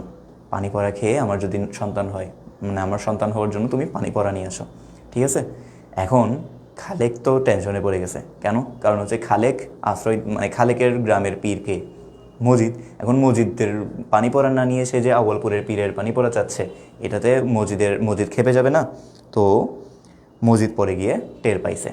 ওকে, তো এখন সে কী করলো, যেহেতু মজিদের বিপরীতে আউয়ালপুরের পীরকে সে দাঁড় করাই ফেলছে। কে? আমিনা। তো সে কী করলো, আমিনা হচ্ছে যেহেতু আমিনা যেহেতু মজিদকে মানে নাই, মজিদের একটা প্রতিদ্বন্দ্বীকে সে দিছে, এখানে প্রায়োরিটি দিছে। তো এই জন্য মজিদ খেপে গেছে একদম। কার প্রতি? আমিনার প্রতি। সে কী করলো, আমিনার প্রতি বিদ্বেষবশত আমিনারকে পরবর্তীতে খালেক ব্যাপারীকে করছে, ম্যানিপুলেট করছে, সে যেন কী করে, তাকে আমিনাকে কী করে, তালাক দেয়। ঠিক আছে, তো যেহেতু আমিনা তাকে মজিদকে মানে নাই যে না আসলে, বাট মজিদের চেয়ে এদিক থেকে আউয়ালপুরের পীরকে বেশি ক্ষমতাধর মনে করছে। তো এই জন্য মজিদ কী করছে, ওকে তালাক দিয়ে দিছে। ঠিক আছে, তো তানু বিবি ছিল। ঠিক আছে, তানু বিবি কী করতো, আমিনা বিবি নিঃসন্তান ছিল, কিন্তু তানু বিবি প্রত্যেক বছর একটা সন্তান দিত। ঠিক আছে, কিন্তু এটা কার সহ্য হইতো না? আমিনা বিবির সহ্য হইতো না। ঠিক আছে, আমিনা বলতে প্রথম স্ত্রী ওর সহ্য হইতো না। তো এই জন্য আমিনা বিবিও কি চাইছিল, সন্তান চাইছিল। বুঝছি? আচ্ছা, তানু বিবির কথা পাইলাম আমরা। পীর সাহেবের কাহিনীটা একটু গুরুত্বপূর্ণ। পীর সাহেব এখানে আমাদের একটু আগেই পাইলাম আমরা পীর সাহেবের চরিত্র। আউয়ালপুর গ্রামের যে পীর, ওর নাম হচ্ছে, নাম দেয় নাই, আউয়ালপুরের পীর এইভাবে আমরা চিনি। তো সে হচ্ছে কোথাকার মানুষ? ময়মনসিংহের মানুষ। ঠিক আছে, তো সে হচ্ছে একদম অলিয়া টাইপের মানুষ। তার ভক্তরা যারা ছিল, ওরা পীর সাহেবের কেরামত বলে বেড়াইতো। আউয়ালপুরের পীর সাহেব হচ্ছে সূর্যকে কন্ট্রোল করতে পারে। ওকে, আমাদের সে হচ্ছে কি করতে পারে, সূর্যকে কন্ট্রোল করতে পারে, তার কথাই সূর্য উঠে, তার কথাই সূর্য নামে, এরকম কেরামত টেরামত হচ্ছে ভক্তরা বলে বেড়াইতো। মানে এক ভণ্ড মসজিদ, আরেক ভণ্ড হচ্ছে ইতে, ঠিক আছে। তো এটা নিয়ে হচ্ছে কাহিনী হয়েছিল কার সাথে, এটা নিয়ে কাহিনী হয়েছিল হচ্ছে মুরিদের সাথে। তো সে কী করতো, তার ধারণা এই যে মুরিদের ধারণা কি, তিনি সূর্যকে নিয়ন্ত্রণ করতে পারেন, মৃত মানুষকে জীবিত করতে পারেন, ঠিক আছে। তো মোহাম্মদনগরের লোকেরা আউয়ালপুরে আক্রমণ করলেও তিনি প্রতি আক্রমণ করেন না, মানে ব্যাক আক্রমণ করেন না, ঠিক আছে। এর প্রধান কারণ কি, এর প্রধান কারণ কি,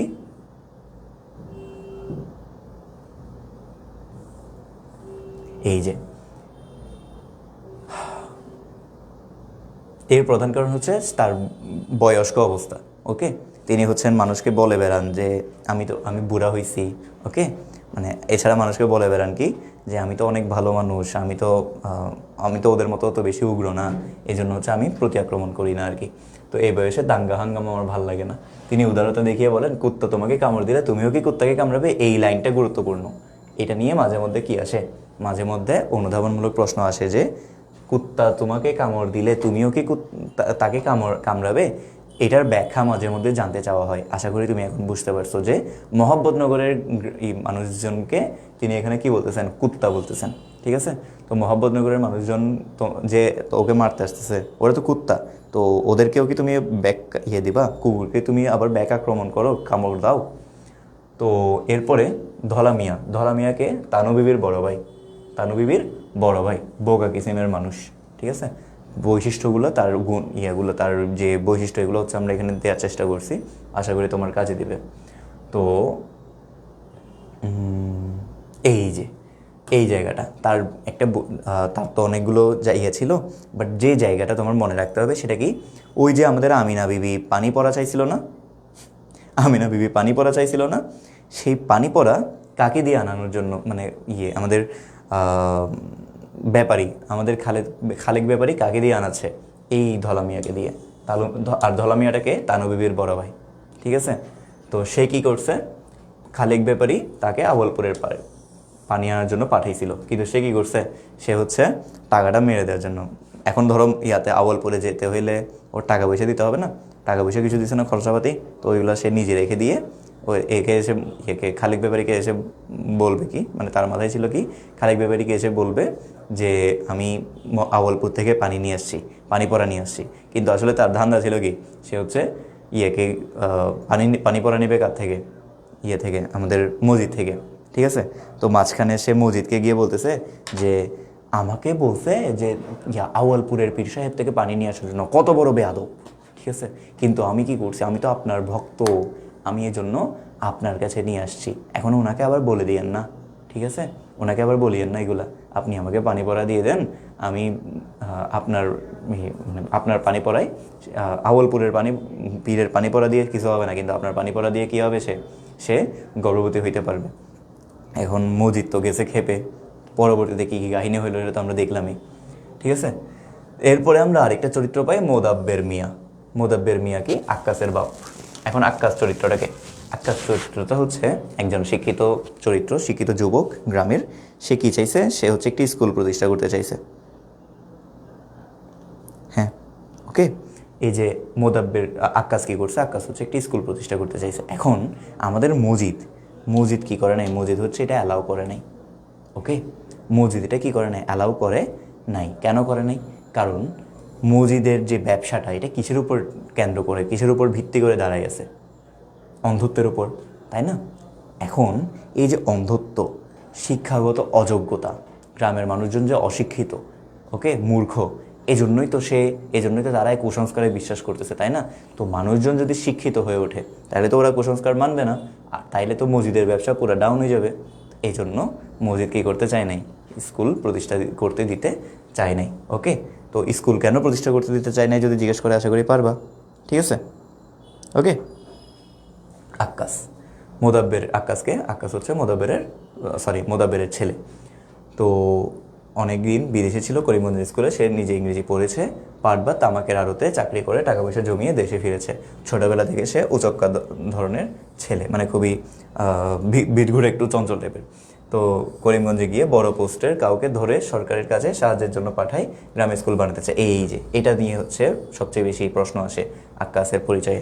সে গ্রামে একটি স্কুল বানাতে চায়, কিন্তু মজিদ তা হতে দেয় না। আক্কাসের বাবা মোদাব্বের মিয়াও, মানে তার আক্কাসের পিতাও হচ্ছে মোদাব্বের মিয়া, ওর এই স্কুল প্রতিষ্ঠার বিরোধিতা করে। কেন করে? কারণ মোদাব্বের মিয়া কার ভক্ত? আমাদের মজিদের ভক্ত। ঠিক আছে, এরপরে আসে দুদু মিয়া। এগুলো কিছু অপ্রধান চরিত্র, আমরা ওগুলোতে টাইম ওয়েস্টটা না করি। ওকে, কিছু অপ্রধান চরিত্র, এগুলোতে তেমন করার দরকার নেই, বাট তোমরা পড়ে নিও জিনিসগুলো। হাসুনির মা গুরুত্বপূর্ণ চরিত্র, তোমরা লিখে নিতে পারো কোনগুলোকে গুরুত্বপূর্ণ বলতেছি। স্যার পুরো চরিত্রটা ঢুকে গেছে। হাসুনির মা, ওকে, হাসুনির মা, তাহের কাদের। এরপর হচ্ছে বুড়োটাও তো বেশি না, আচ্ছা বুড়ো বুড়িরটাও মাঝে মধ্যে আসে, এগুলো। ওকে, এই চারটা উপর থেকে যেগুলোর আলোচনা আমরা করছি ওগুলা, এই চারটা।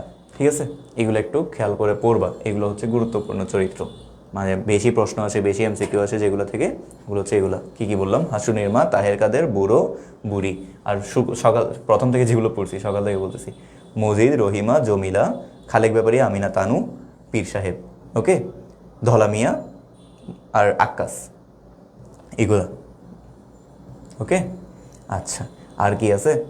খুনকার বললাম, সরকারি কর্মচারী, এই যে দেখছো পরদাদার আমলের কিছু কবরের কথা বলেন। এই যে এখান থেকে হচ্ছে তার মাথায় বিজনেস আইডিয়া আসছিল। এরপর কালো মিয়া, ছনুর বাপ, খেতানের মা, খ্যাংটা বুড়ি, মুদাস্সের পীর। এই যে মুদাস্সের পীর, মুদাস্সের পীর এটা আসলে কে? মুদাস্সের পীর কেউই না আসলে। মুদাস্সের পীর জাস্ট মুদাস্সের নামটা দিছে কে? মুদাস্সের নামটা দিছে হচ্ছে আমাদের মজিদ।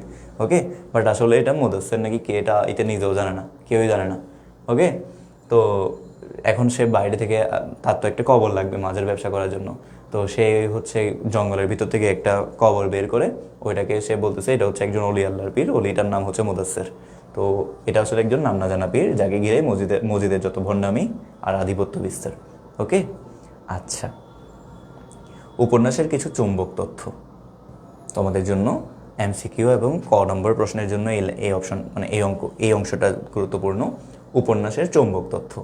উপন্যাসে রেলগাড়িকে তুলনা দেওয়া হয়েছে অজগরের সাথে, যারা নলিভাষী। আচ্ছা, এগুলো তো তুমি পড়তে পারবে, আমি এখানে যেগুলো জাস্ট ব্যাখ্যা করতে হবে ওগুলোতে আমি যাই। দৃষ্টি দিগন্ত আটকায় না, গ্রামের মানুষ আসল জিনিস,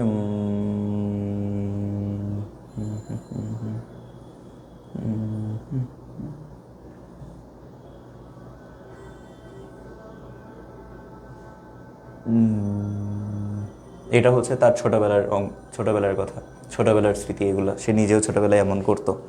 ওকে, পিডিএফটা অবশ্যই পাওয়া যাবে, পিডিএফটা তোমার হোয়াটসঅ্যাপ গ্রুপে তোমরা পেয়ে যাবা। সো হোয়াটসঅ্যাপ গ্রুপে অবশ্যই তাড়াতাড়ি জয়েন হয়ে যাও। ঠিক আছে, গারো পাহাড়ের দুর্গম এলাকা, ওই যে গারো পাহাড়ের কথা বললাম। এরপর দূর জঙ্গলে বাঘ ডাকে, এগুলো হচ্ছে গুরুত্বপূর্ণ না অতটা, তাও এমসিকিউর জন্য মাঝে মধ্যে আসে। মসজিদকে প্রথম কে দেখতে পাই? কোন চরিত্রগুলো মসজিদকে প্রথম দেখতে পাই? ওকে, এইটা হচ্ছে একটু গুরুত্বপূর্ণ, এটাতে আসো। তো মসজিদকে প্রথম দেখতে পাই হচ্ছে তাহের কাদের, ওই যে ইম্পর্টেন্ট চরিত্র দাগাই দিছে ওইখান থেকে একজন, মানে দুইজন হচ্ছে তাহের কাদের। ওকে, তো ওরা কি করে? ওরা হচ্ছে তখন মাছ শিকার করতেছিল, কি দিয়ে? বর্ষা দিয়ে। কোচ মানে কি মাঝে মধ্যে আসে, কোচ মানে কি? বর্ষা। বর্ষা দিয়ে মাছ শিকার করতেছিল কোথায়? একটা বিলে। ওকে, বিলের, তোমরা গ্রামে যারা দেখছো, গ্রামের চিত্র যারা দেখছো, বিলের মাঝখান দিয়ে যায় রাস্তা। ওকে, তো মতিগঞ্জের সড়ক, মতিগঞ্জের যে রোড, ওই রোডটা একদিক দিয়ে হচ্ছে আওয়ালপুর আর একদিক দিয়ে হচ্ছে আমাদের মহব্বতনগর। তো সে হচ্ছে মতিগঞ্জের সড়কে বসে, মানে দাঁড়ায়। আমাদের ফেসবুকে মাঝে মধ্যে দেখো, হোয়াটসঅ্যাপ গ্রুপে বলি, ফেসবুকে মাঝে মধ্যে দেখা যায় কিছু মানুষ মাঠে বসে নামাজ পড়তেছে, মাঠে নামাজ পড়তেছে, রাস্তায় নামাজ পড়তেছে, অথচ পাশে মসজিদ দেখা যাচ্ছে। তো এরা এরপরে মসজিদে না গিয়েও রাস্তায় কেন নামাজ পড়তেছে? দেখানোর জন্য যে আমরা নামাজ কাজা করি না। ওকে, অথবা দেখা যায় পাশে কক্সবাজারে, এগুলো একটু বেশি দেখা যায় না, বাট মাঝে মধ্যে দেখা যায় কক্সবাজারের বিচে, যে পাশে মসজিদ কিন্তু সে বিচে বসে মানে দাঁড়িয়ে নামাজ পড়তেছে। ওকে, অথচ পাশে একটু 2-3 কদম দিলেই হচ্ছে মসজিদ। তো সে হচ্ছে এখন এই কথাটা কেন বলতেছি, ওই যে ভণ্ডদের কিছু এরকম চিহ্ন দেখা যায়, এই ভণ্ডদের চিহ্নগুলো কমন আসলে। তো এই মসজিদও কী করতেছিল, মতিগঞ্জের সড়কে নামাজ পড়তেছিল। ওকে, এরপরে সে এই যে মোনাজাতের ভঙ্গিতে দেখা গেছে ওইখানে। এরপরে সে কী করছে, উত্তরে নগর গ্রামের দিকে আসছে। এখানে এসে মহব্বতনগর গ্রামে এসে সে কোথায় তাহের কাদের পরে ব্যাক করে তাকে কোথায় আবিষ্কার করলো, এই আমাদের খালেক ব্যাপারীর বাসায়। ওকে, ওখানে বসে বসে সে লেকচার মারতেছিল যে এই বেয়াদব, তোমরা তোমরা হচ্ছে নালায়েক। আচ্ছা, একটা শব্দ, বুথ পূজারী। বুথ পূজারী শব্দটা একটু দেখো। বুথ পূজারী, বুথ পূজারী কেন বলতেছে? বুথ মানে কি? আচ্ছা, আমি একটু ছোট করে লিখি, তোমরা হয়তো বুঝতেছো না।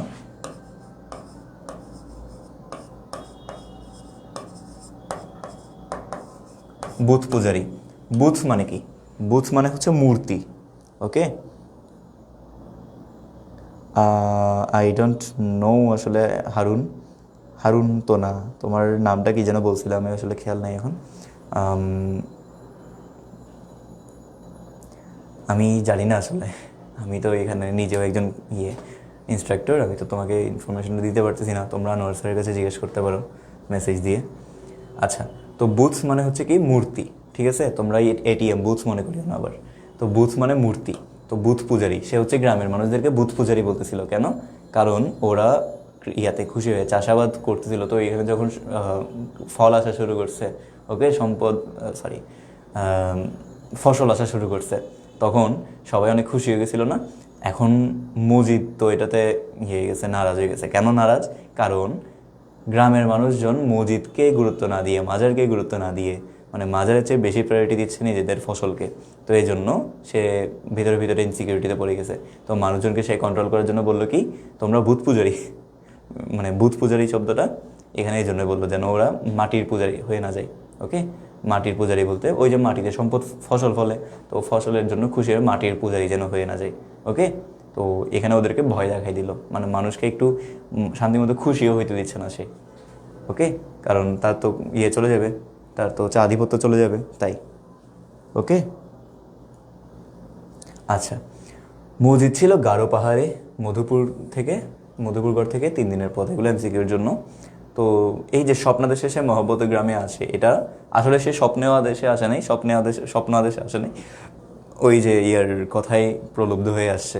বাট এখানে ওই যে মানুষজনকে তো খাওয়াইতে হবে, সে বাইরের মানুষ, সে কেমনে চেনে, সে কেমনে ওই যে পীরকে চেনে। ওকে, মুদাসসির পীরকে সে কেমনে চেনে? একটা প্রশ্ন আছে না, মানুষজনের প্রশ্ন আসতে পারে না? তো সেজন্য সে বলছে আমাকে স্বপ্নযোগে বলা হয়েছে। ওকে, যে এখানে মোহাম্মদনগর গ্রামে তোমরা মুদাসসির পীরকে এভাবে ফেলে রাখছো। তো মাছের পিঠের মতো শালু কাপড়ে আবৃত ব্লা ব্লা ব্লা ব্লা ব্লা।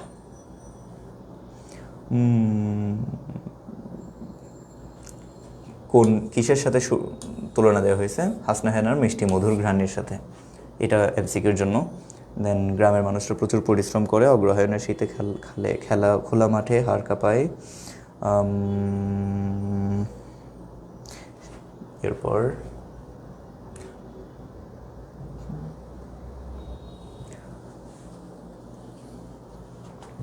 বুথ মানে হচ্ছে মূর্তি, মূর্তি মানে মাটির তৈরি মূর্তি আর কি।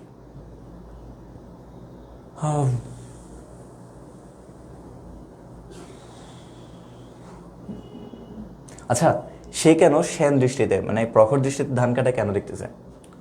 গ্রামবাসীর মতো পুলক জাগে না, মানে গ্রামবাসীর মতো সে খুশি হয় না। কেন হয় না? একটু আগে যেটা বললাম তোমাকে, যে ওরা মানে আমাদের মসজিদ হচ্ছে মানুষের খুশি দেখতে পারে না।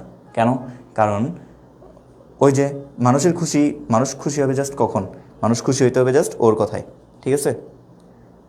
ওকে, ওর কথায়, ওর ছাড়া মানে মুদাসসির পীরের মাজার আর ছাড়া, মসজিদকে ছাড়া অন্য কিছুকে যদি তারা প্রায়োরিটি দেয়, তাহলে এর কি লাগে না, ভাল লাগে না। এই জন্য হচ্ছে ও সেন দৃষ্টিতে এভাবে তাকাই থাকে। আচ্ছা, মসজিদ ধরাছোঁয়ার বাইরে তার যোগসূত্র রহিমা, তাহের কাদের রতনের বোন হাসুনির মা।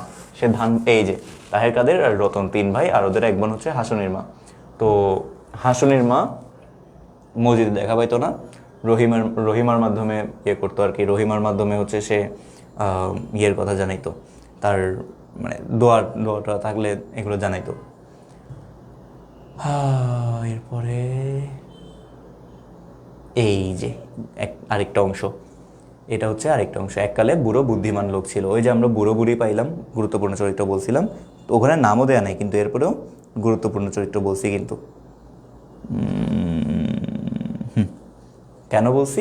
কজ একটা মেজর ঘটনা, যে বুড়োকে বুড়ি কেমনে করে, কেমনে গালাগাল করে, কেমনে হচ্ছে ও চরিত্র নিয়ে লাঞ্ছনা দেয়, এগুলো আসে।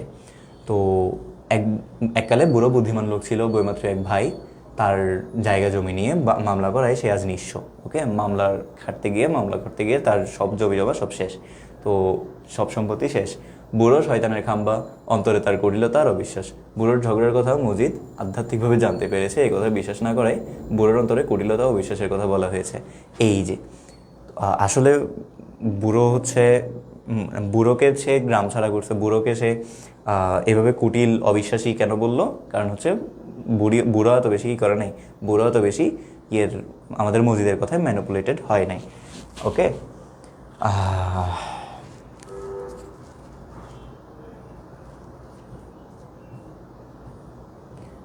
এগুলো হচ্ছে তোমার, আশা করি এগুলো বাইরে প্রশ্ন আসবে না, যা আমি অ্যানালাইজ করে দেখলাম।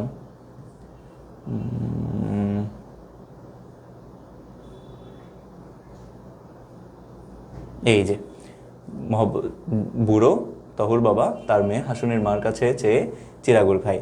মজিদের কথা মতো হাসুনের মার কাছে মাফ চাই, মানে বুড়ির কাছে মাফ চাই, তারপর চিরতরে হারিয়ে যায়, মানে সে গ্রাম ছেড়ে চলে যায়। ঠিক আছে, কে? বুড়া। ওকে, আচ্ছা।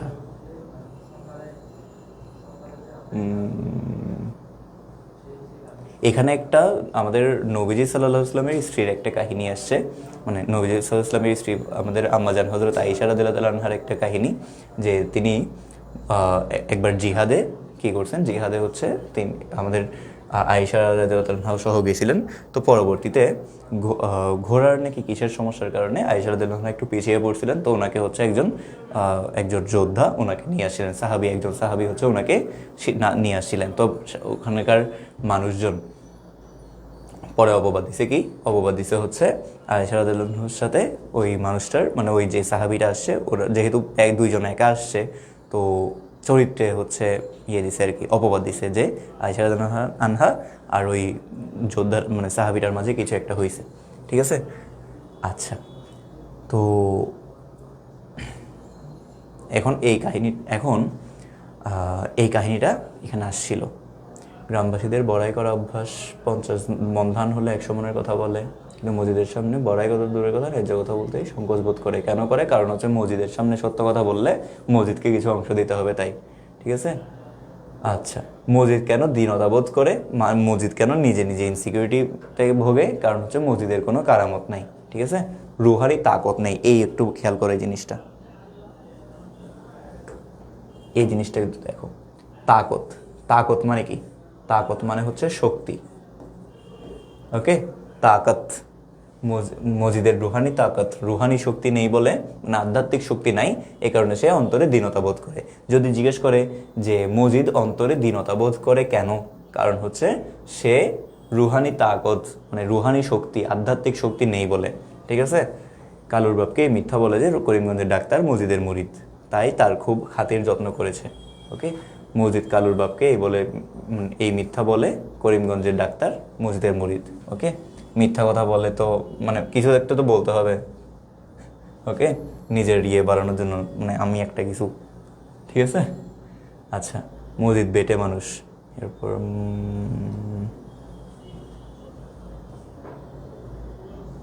আচ্ছা, মজিদ এই জায়গাটা একটু দেখো।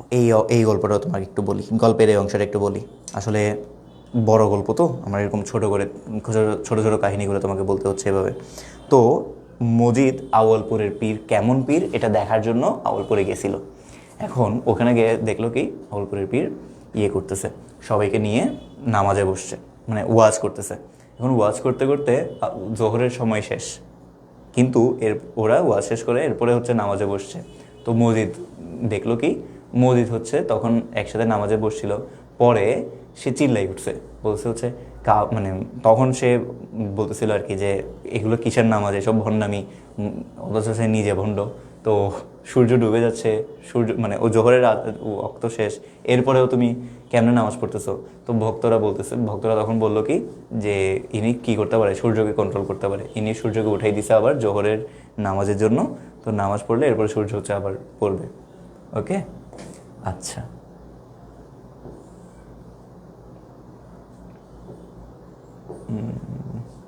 এইটা মাঝে মধ্যে একটু যখন হচ্ছে ট্রিকি প্রশ্ন আসে তখন মাঝে মধ্যে এটা আসে যে জানাজা পড়ান কে, খনকার মোল্লা।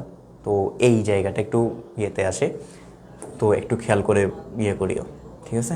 সমাজে জানাজাকে পড়ান খনকার মোল্লা।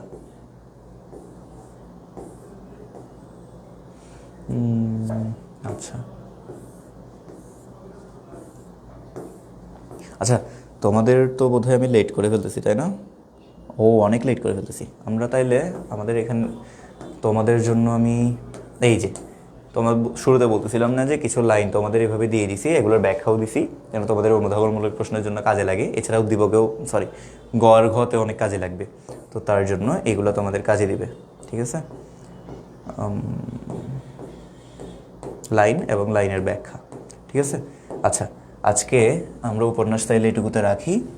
তোমরা ওই এটা দেখে নিও, একটু নাটকটা যদি পারো ইউটিউব থেকে দেখে নিও, প্রচুর কাজে দিবে। ওকে, আমরা এবার সিরাজউদ্দৌলাতে চাই। সিরাজউদ্দৌলা কি একটা নাটক।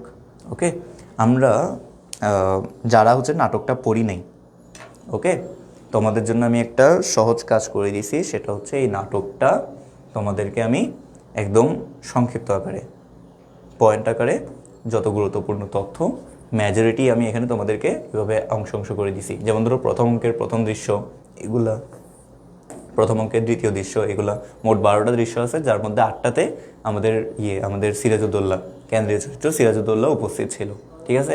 এটা হচ্ছে একটা ঐতিহাসিক নাটক, একটা ঐতিহাসিক চরিত্র হচ্ছে আমাদের সিরাজউদ্দৌলা। তোমরা জানো যে বাংলার শেষ স্বাধীন নবাবকে সিরাজউদ্দৌলা। সিরাজউদ্দৌলা কার নাতি ছিল? কার নাতি? আলীবর্দী খাঁর নাতি। ওকে, তো সিরাজউদ্দৌলা হচ্ছে ক্ষমতায় আসছিল 1756 সালে। আর যে বছর সে ক্ষমতায় আসছে সেই বছরই সে ফোর্ট উইলিয়াম দুর্গতে আক্রমণ করছে, কলকাতার ফোর্ট উইলিয়াম দুর্গতে সে আক্রমণ করছে। এখন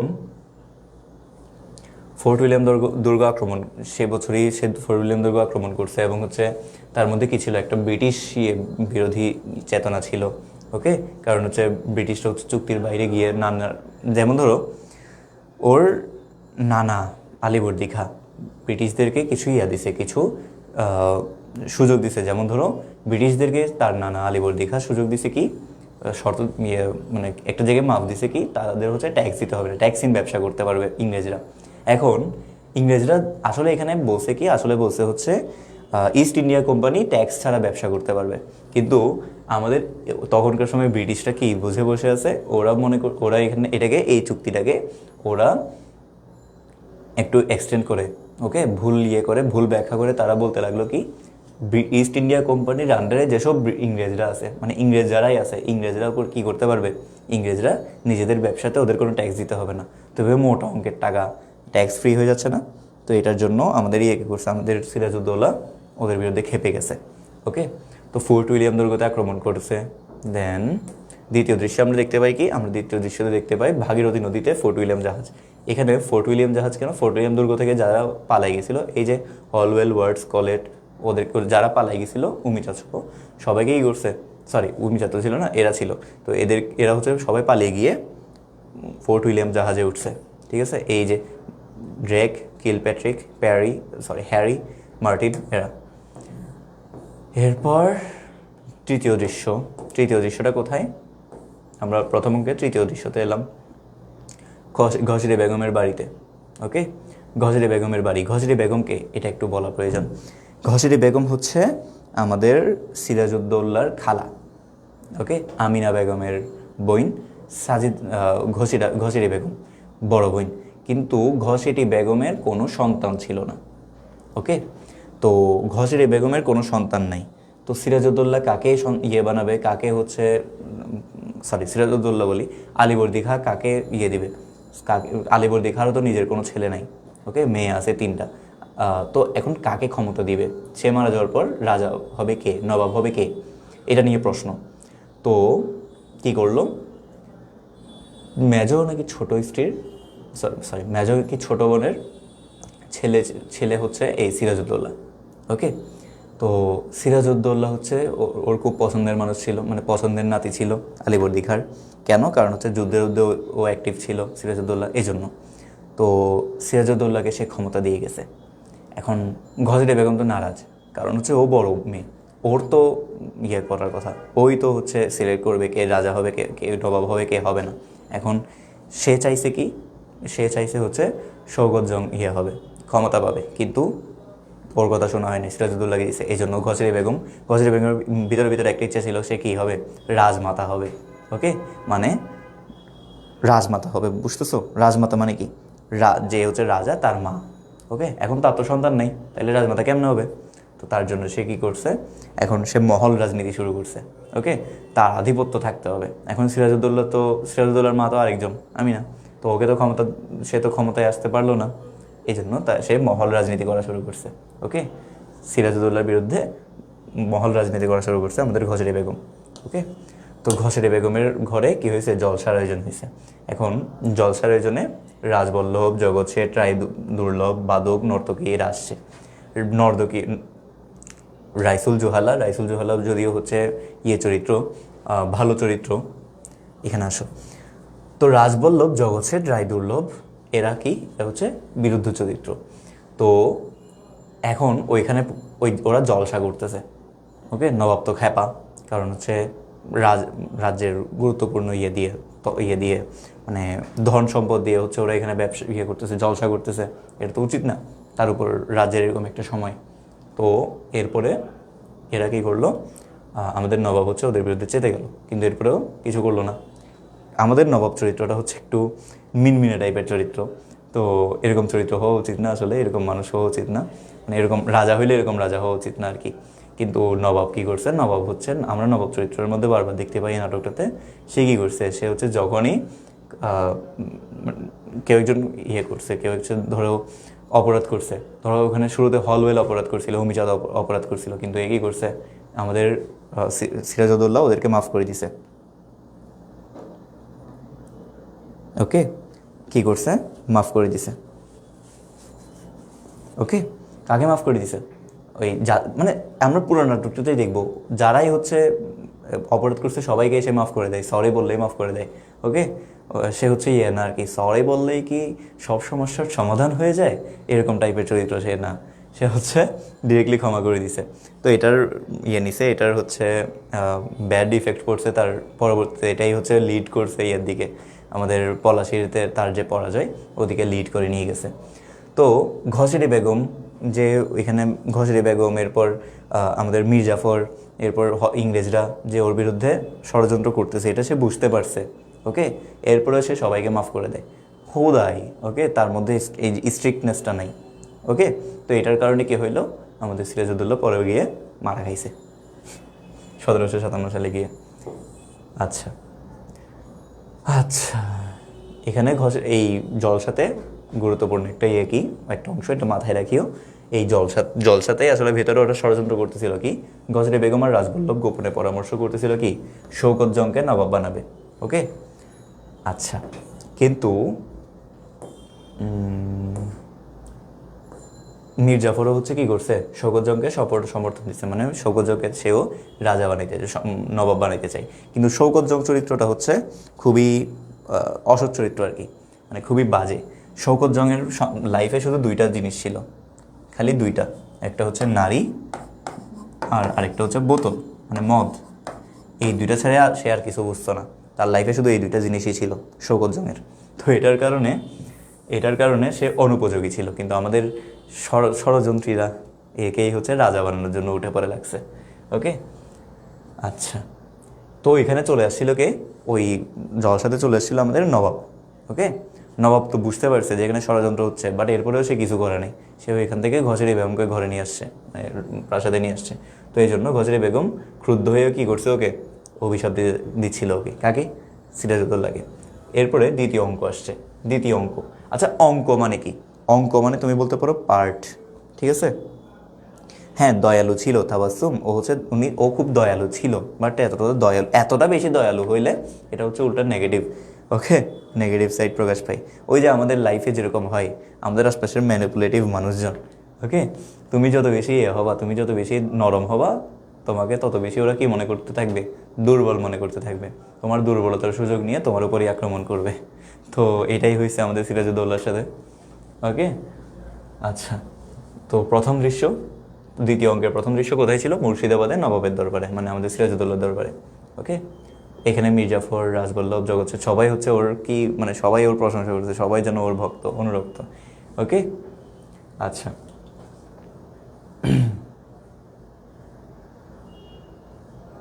মির্জাফর কোরআন ছুঁয়ে শপথ নিছিল কোথায়? দ্বিতীয় অঙ্কে আমরা দেখতে পাই মির্জাফর, যে মির্জাফর শব্দটা পর্যন্ত এখন আমাদের কাছে গালি। ওকে, মির্জাফর চরিত্রটা বেইমানি করছিল পলাশির প্রান্তরে ইয়ের সাথে, সিরাজউদ্দৌলার সাথে, যার কারণে সিরাজউদ্দৌলা পতন হয়। তো মির্জাফর কোরআন ছুঁয়ে শপথ করছে কার? নবাবের আনুগত্যের। ওকে, আচ্ছা, এছাড়া জগৎসের, রাজবল্লভ, রায়দুর্লভ এরা কি করছে? রায়দুর্লভ এরাও গঙ্গাজল ছুঁয়ে শপথ করছে কি, প্রতিজ্ঞা করছে কি, আমাদের সিরাজউদ্দৌলার আন্ডারে থাকবে, ঠিক আছে। কিন্তু এরা থাকে নাই, কোরআন ছুঁয়ে শপথ করছে, কোরআন ধরে পর্যন্ত এরা কসম খাই যায়, কিন্তু এরপরেও কি করে নাই, এরপরেও এরা অনুগত থাকে নাই, লয়াল থাকে নাই। দ্বিতীয় দৃশ্যটা আমরা দেখতে পাই মির্জাফরের ঘরে। মির্জাফরের ঘরে এরা সবাই গোপনে ষড়যন্ত্র করার জন্য লিপ্ত হয়েছে। ওইখানে কী করছে, মির্জাফর বলছে কি, সিরাজ সেদিন তাকে প্রকাশ্যে দরবারে অপমান করেছে। আচ্ছা, মোহনলাল হচ্ছে ভালো একটা চরিত্র। তো মোহনলাল যে উন্মুক্ত তরবারি দেখে সে, মানে আমাদের মির্জাফর কি করছিল, মৃত্যু ভয় অনুভব করছিল। ওকে, রাইসুল জোহালা, আর রাইসুল জোহালা আসলে কে? রাইসুল জোহালা আসল নাম কি, এটা মাঝে মধ্যে প্রশ্নে আসে, এটা একটু খেয়াল রাখিও। রাইসুল জোহালার মূল নাম হচ্ছে নারায়ণ সিং। কি সিং? নারায়ণ সিং। সে নারায় না কাউকে, এমনিতেই নাম হচ্ছে নারায়ণ সিং। ওকে, তো সে কি ছিল আসলে? মির্জাফরের গুপ্তচর। ওকে, তো উমিচাঁদের চিঠি মির্জাফরের হাতে আসে, চিঠিতে আরও 30 লক্ষ টাকার দাবি, ঠিক আছে। উমিচাঁদের চিঠি আসে, উমিচাঁদের চিঠি কি, উমিচাঁদ হচ্ছে শর্ত ছিল কি, সে হচ্ছে কাজ করবে, সে হচ্ছে ওদের হয়ে কাজ করবে, ওদের সাথে ওদের দলে ভিড়বে, কিন্তু ওর পয়সা লাগবে। ওকে, খুবই লোভী মানুষ ছিল। এরপর ওকে, এরপরে তৃতীয় দৃশ্য, দ্বিতীয় অঙ্কের তৃতীয় দৃশ্য, মিরনের আবাস। মিরন হচ্ছে আরেকটা চরিত্র। মিরন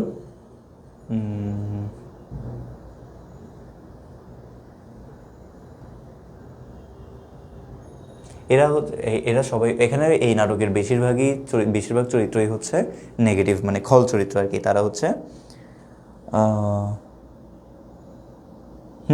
সিরাজের গুপ্তচর ছিল, এটাই তো বললাম। কিন্তু গুপ্তচর রাইসুল জোহালাকে তো এরা জোকার মনে করতো। আচ্ছা, তো মিরনের আবাস, এখন এখানে এই নাটকের বেশিরভাগ চরিত্রই হচ্ছে খল চরিত্র, যারা হচ্ছে সিরাজের বিরুদ্ধে কাজ করতেছিল, ইংরেজদের পক্ষ নিয়ে।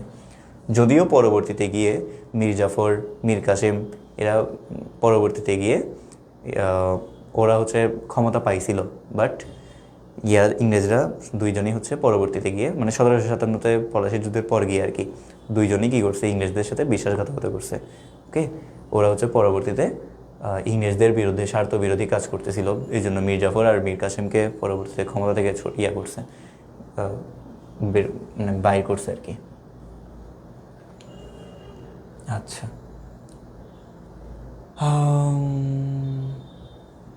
মির্জাফরের দলিল, এই অংশটা একটু খেয়াল করো। এই যে মির্জাফরের দলিল, মির্জাফর যে সই করছে, ইতিহাসের এই দিকটা কলঙ্কিত কেন বলতেছে? কারণ মির্জাফর যখন এই সইটা করতেছিল, তখন তার একটু বুক কেঁপে উঠছে। কেন? কারণ এই সইটার মাধ্যমে আসলে কি হয়েছে, এই সইটার মাধ্যমে বাংলার স্বাধীনতা বিকৃত হয়েছে। ওকে, সে বিক্রি করে দিছে এই বাংলার স্বাধীনতা, এই সইটার মাধ্যমেই, এই সিগনেচারের মাধ্যমেই কি হয়েছে, বিক্রি করা হয়ে গেছে। ওকে, ঠিক আছে। এজন্যই কি ছিল, এজন্যই ইতিহাসের এই দিনটা খুবই কলঙ্কিত ছিল। হ্যাঁ, গুরুত্বপূর্ণ একটা তথ্য বলছো। আমাদের মাধব মণ্ডল, ধন্যবাদ তোমাকে। মাধব মণ্ডল, তোমাকে ধন্যবাদ। আমি একটা বিষয় এটা মিস করে যেতাম না হয়, ধন্যবাদ। এখানে একটা মিরন চরিত্রটা খুবই লোভী ছিল। তো ইংরেজরা ওকে লোভ দেখাইতো কি, যদি মিরন ওদের সাথে কাজ করে তাইলে হচ্ছে নবাবকে ওরা মারি ফেলবে, আর নবাবের বউকে ওর সাথে বিয়ে দিবে, নবাবের বউকে ওর সাথে কি দিবে, বিয়ে দিবে, ঠিক আছে। তো এই জন্য আমাদের মিরন হচ্ছে এই নবাবের বউয়ের প্রতি ক্রাশ খাইছিল, ঠিক আছে। তো ওকে বিয়ে করতে চাইতাম। তো লুৎফুন্নেসা, নবাবের বউয়ের নাম কি, লুৎফুন্নেসা, ঠিক আছে। আচ্ছা, তো লুৎফুন্নেসার ঘর, আশা করি তোমাদের কাছে এই জিনিসগুলো মানে এই নাটকটা, তোমরা যারা নাটকটা পড়ো নাই, এই ম্যাটেরিয়ালটা আজকে রাতের মধ্যে কালেক্ট করে, আমি তোমাদের উপন্যাসটা নিয়ে আজকে রাতে কাজ দিচ্ছি না, তবে নাটকের এটা তোমাদের অনেক বেশি কাজে দিবে, বিলিভ মি, অনেক বেশি কাজে দিবে। পুরো নাটকটা মাথায় রাখার জন্য অনেক বেশি কাজে দিবে। এটার জন্য আমার পরিশ্রমও গেছে, প্রচুর পরিশ্রম গেছে। তো আশা করবো তোমরা জিনিসটাকে ইউটিলাইজ করবা, ম্যাটেরিয়ালটাকে প্রপার ইউটিলাইজ করবা, ঠিক আছে। তো প্রত্যেকটা অঙ্কের একদম ছোটো ছোটো আকারে, সারমর্ম আকারে চুম্বক তথ্যগুলো, চুম্বক বর্ণনাগুলো এখানে তোমরা পাচ্ছ। জাস্ট স্বার্থহীনভাবে তোমাদের কাছে এগুলো দিচ্ছি। জাস্ট তোমাদের কাছে আমার এটাই দাবি থাকবে, তোমরা কষ্টটা একটু করো, একটু কষ্ট করে পড়াশোনা করো, একটু পরীক্ষাটা ভালোভাবে দাও, তোমাদের ভালো একটা রেজাল্ট যেন আমি দেখতে পারি, ঠিক আছে। আমাকে প্রতিজ্ঞা করো তোমরা যে তোমরা হার্ড ওয়ার্ক করবা পরীক্ষার জন্য আজকে থেকে, ঠিক আছে। যারা এখনও করো নাই, আজকে থেকে হার্ড ওয়ার্ক করবা।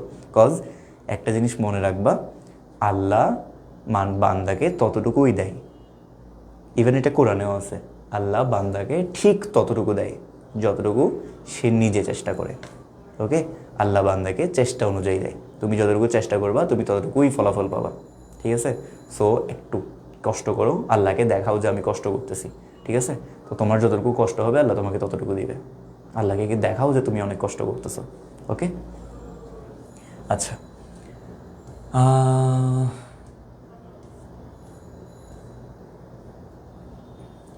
তৃতীয় অঙ্কের দ্বিতীয় দৃশ্যে আসে আমরা দেখতে পাই পলাশির প্রান্তরের কথা। পলাশির প্রান্তরে সিরাজউদ্দৌলা শিবির করছে। শিবির মানে কি, সে কি জামাতে ইসলামী করতো যে, শিবির করতো যে, না, শিবির না, সেই শিবির না। শিবির মানে হচ্ছে বলতে পারো কি বলে, ঘাঁটি গাড়া, ঠিক আছে। যত তার আন্ডারে যত যোদ্ধা ছিল সবাইকে ওই জায়গায় একত্রে করছে। এখন সিরাজউদ্দৌলার কিন্তু অনেক সৈন্য সামন্ত, ওকে, সামরিক শক্তি কিন্তু ইংরেজদের চেয়ে বেশি ছিল, কিন্তু এরপরেও সিরাজউদ্দৌলা ইনসিকিউরিটিতে ভুগতেছিল। বলো তো কেন? কারণ ওই যে প্রথম থেকে বলতেছি, সে দয়ালু ছিল, সে তার এত শক্তি সামর্থ্য, ওকে। তো এরপরেও সে জানতো যে এরা এত সৈন্য হলেও, এত সামরিক শক্তি হলেও এগুলো কি না, শক্তিশালী না। কেননা কারণ আগামীকালের যে যুদ্ধ, ওকে, আগামীকালের যুদ্ধে যদি ওরা বাংলার পক্ষে না দাঁড়িয়ে ইংরেজদের পক্ষে দাঁড়ায়, তাইলে ওকে, তো ও দেখতেছিল যে ইংরেজদের চেয়ে অনেক বেশি সামরিক শক্তি, কিন্তু এরপরেও সে আনন্দিত ছিল না, ওকে। তার প্রার্থনা শুধু একটাই ছিল, যেন এই মির্জাফররা কি হয়, ওর পক্ষে দাঁড়ায়, বাট দাঁড়ায় নাই, ওকে। মোহনের এসে সেনা সংখ্যার তত্ত্ব জানান। ইংরেজের সৈন্য কত, 3000-এর কম, কিন্তু নবাবের পক্ষে 50,000-এর বেশি। এত বেশি সৈন্য নিয়ে ওরা হারছে, দেখছো? কারণ কি? জাস্ট বিশ্বাসঘাতকতা। ইংরেজদের কামান গোটা 10, কিন্তু নবাবের 50-টিরও বেশি। এই তথ্যগুলো একটু এমসিকিউর জন্য আর সিকিউর জন্য জরুরি, মাথায় রাখিও। চিন্তিত, দেখছো, নবাব কিন্তু এরপরেও চিন্তিত ছিল। নবাব বলেন, আচ্ছা, মির্জাফর রায়দুল্লাহ, আচ্ছা, মোহনলাল বলতেছিল যে, মোহনলাল ওকে বলতেছিল যে আমাদের এত শক্তির উপরে আপনি এত চিন্তা করতেছেন কেন? তো এর বিপরীতে একটা ভালো উক্তি, মানে সুন্দর উক্তি করছে আমাদের তার চিন্তাটা, সে কেন চিন্তিত এটা বলছে, শেয়ার করছে। মির্জাফর রায়দুল্লাহ বিআর লুৎফ খানরা তো যুদ্ধ করবেন কিনা সন্দেহ, ওকে। ওরা তো এত সৈন্য, কিন্তু এরপরে ওরা কি আমার পক্ষ নিয়ে যুদ্ধ করবে নাকি করবে না, এটা তো আমি জানি না, এই জন্য সে চিন্তিত ছিল, ওকে। আচ্ছা, মির্জাফরের আরেকটা জিনিস ধরা পড়ে, নবাব বলেন বেঈমান, ওকে। মির্জাফর যে সাথে হাত মিলাইছে, ওই যে ইংরেজদের সাথে হাত মিলাইছে, এটা সে এইরকম আরেকটা চিঠি সে পাইছে, কিন্তু এরপরেও সে এতদিন সে বুঝতে পারছে, এতদিন ধরে সে বুঝতে পারছিল কারা সব বেইমানি করতেছে, কিন্তু এরপরেও সে ছাড়ি দেয়, সে কোনো পদক্ষেপ নেয় না, এরপরে লাস্টে এসে বলে বেইমান। ওকে, ক্লাইভের 3টি চিঠিও ধরা পড়েছে কার কাছে? কয়টা চিঠি ধরা পড়ছে এটা মাঝে মধ্যে আসে, ক্লাইভের কয়টা চিঠি ধরা পড়ছে? ওকে, মীর মর্দান বিস্তারিত পরিকল্পনা নবাবকে বোঝান। মীর মর্দান, মোহনলাল মীর মর্দান পক্ষের চরিত্র। আচ্ছা, নবাব নামাজ পড়েন, ফজরের আজান শোনা যায়। ওকে, তৃতীয় অঙ্কে তৃতীয় দৃশ্যতে এসে আমরা পলাশির যুদ্ধ পাই। ঠিক আছে, এই জায়গায় এসে সেদিন দেখা গেল কি, যুদ্ধের দিন দেখা গেল কি, কি দেখা গেল? ইংরেজ বাহিনী লক্ষ্যভাগে আশ্রয় নিয়েছে। স্থান, লক্ষ্যভাগ হচ্ছে স্থান। মীর জাফর, রায়দুল্লভ, ইয়ারুফের সেনারা যুদ্ধে যোগ দেয়নি। দেখছো, এই যে এরা 3জন কি করলো? বিশ্বাসঘাতকতা করলো। ঠিক আছে, আচ্ছা, মীর বরদান আর মোহনলাল এগিয়ে যাচ্ছেন, তাদের সেনাবাহিনী যেটুকু সেনাবাহিনী ছিল ওদের নিয়ে এগিয়ে যাচ্ছে, বাট এরপরেও কি করে নেই, এরপরেও আচ্ছা, বৃষ্টিতে নবাব পক্ষের বারুদ ভিজে অকেজো হয়ে গেছে। ওকে, নবাব পক্ষের বারুদ মানে যেসব কামান টামান ছিল এগুলো সবগুলো নষ্ট হয়ে গেছে। ওকে, জাফর আলী খাঁ হঠাৎ যুদ্ধবন্দের আদেশ দেন, সেনারা শিবিরে ফিরছে, এই সুযোগে কিলপ্যাট্রিক আক্রমণ করে তাদের ছত্রভঙ্গ করে দেয়। কিলপ্যাট্রিক ইংরেজ পক্ষের সেনাপতি। মীর মর্দান নিহত হওয়ার খবর আসে, সাফরে বলেন এই লাইনটা খুবই গুরুত্বপূর্ণ, খুবই খুবই খুবই। The bravest soldier is death. এই ব্রেভেস্ট সোলজারটা কাকে নিয়ে বলা হয়েছে? এটা অনেকবারই প্রশ্ন আসে। মীর মর্দান। ওকে, ইংরেজরা কিন্তু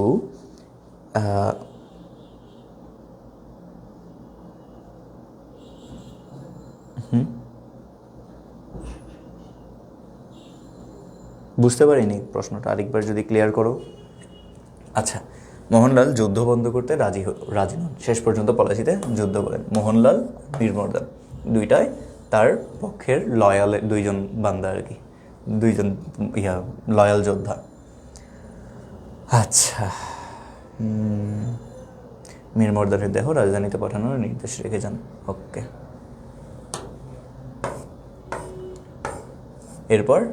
এরপরের দৃশ্যতে আমরা দেখলাম কি, আমাদের মীর জাফর হয়েছে, মীর জাফরকে ক্ষমতা দেওয়া হয়েছে, নবাব হয়েছে কে? মীর জাফর।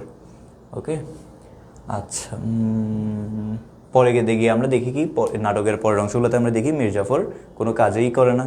মীর জাফরের সময় প্রচুর প্রচুর হচ্ছে মীর জাফর কী করলো? মীর জাফর আর তার ছেলে হুদাই বসে বসে রাজ্য ক্ষমতা নিয়ে বসে থাকলো, কিন্তু আসলে কোনো কাজ করলো না। তার সময় একটা সেনা অভ্যুত্থান হয়েছে। ওকে, তো ইংরেজরা পরে একে ক্ষমতা থেকে দূর করে দিয়ে বলতেছে আর কি যে ধরো কোনো কাজ করে না, কোনো কাজের নাইতে, তো এরপরে একে নামায় মীর কাসিমকে ক্ষমতা দিছে।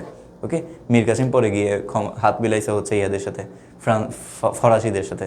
এখন ফরাসিরা হচ্ছে ইংরেজদের শত্রু কিন্তু তখন, ওকে, ব্রিটিশদের শত্রু কিন্তু। তো এই জন্য যখন শত্রুর সাথে হাত মিলাইলো, ইংরেজরা ওকেও ফেলছে। ওকে, এরপর আবার মীর জাফরকে বসাইছিল। দ্বৈত শাসনের কনসেপ্ট আনছিল তখন। এগুলো তো তোমরা ইতিহাসের করা, এখানে যে যতটুকু দরকার ওইটুকু বললাম জাস্ট। আচ্ছা, আশা করি, আচ্ছা তোমাদের টাইম কতটুকু হয়েছে? ও সরি, তোমাদের অনেক বেশি এড়িয়ে ফেলতেছি, তাই না? সময় নিয়ে ফেলতেছি। আচ্ছা, সংক্ষিপ্ত অঙ্কভিত্তিক তথ্য সারণী, একদম সংক্ষেপে তোমার যতগুলো অঙ্ক সবগুলো কোন জায়গায় কোথায় কি হয়েছে, মূল ঘটনাটা কি, এগুলো একদম সংক্ষিপ্ত আকারে একটা টেবিলের ভেতর দিছি। আশা করি খুব কাজে দিবে তোমাদের। ওকে, পরীক্ষার জন্য অনেক বেশি হেল্পফুল হবে ইনশাল্লাহ এই ম্যাটেরিয়ালটা, তোমরা যারা অবশ্যই সংগ্রহ করে নিবা। ওকে, চরিত্রগুলো একদম করে দিয়েছি আমরা, উপন্যাস যেভাবে চরিত্র লিস্ট করছিলাম এখানেও চরিত্রগুলো আছে। দেন আমি তোমাদের সময় কম, না হয় আমি এগুলোকে ব্যাখ্যাতে যেতাম, 1 ঘন্টা বা 1.5 ঘন্টার মধ্যে তো এত বড় পসিবল না, মানে এত বড় হচ্ছে একটা উপন্যাস আর একটা নাটক, এত বড় তো আমি তোমাকে ছোট করে বলতে পারতেছি না। যেটুকু আমার পসিবল আমি বলছি, বাট এই ম্যাটেরিয়ালটা তোমরা সংগ্রহে রাখো, ইনশাল্লাহ বিস্তারিত পাবা। ওকে, কাজে দেবে তোমাদের খুব। আচ্ছা, ও ও ও এইগুলো হচ্ছে একটু সমস্যা হয়েছে, এই জিনিসগুলো, এগুলো আমি এছাড়া তোমাদের ঠিক করে দিব। ওকে, আজকে তাইলে তোমাদের এটুকুই রাখি। জানাবা তোমাদের কেমন লাগছে, জানাবো অবশ্যই। আর ম্যাটেরিয়ালটা আগে সংগ্রহ করবা, আগে বুঝবা, আগে এটা পড়বা, পড়ে দেন আমাকে জানাবা তোমাদের ক্লাস কেমন লাগছে। আশা করি তোমাদের জন্য হেল্পফুল ছিল। ম্যাটেরিয়ালটা তোমরা যদি সংগ্রহ না করো তবে আজকে ক্লাসটা অনর্থক লাগবে, তোমার অনর্থকই হবে আসলে। কারণ মূল জিনিস হচ্ছে ম্যাটেরিয়ালগুলোর ভেতরেই, মানে এই শিটগুলোর ভেতরেই। তো এটা সংগ্রহ করো, নিজের বেস্টটা দাও পরীক্ষার জন্য। শুভকামনা থাকবে তোমাদের জন্য। দেখা হবে পরবর্তী ক্লাসে। টিল দেন, টাটা, বাবাই, সালাম আলাইকুম ওয়া রাহমাতুল্লাহি ওয়া বারাকাতুহু।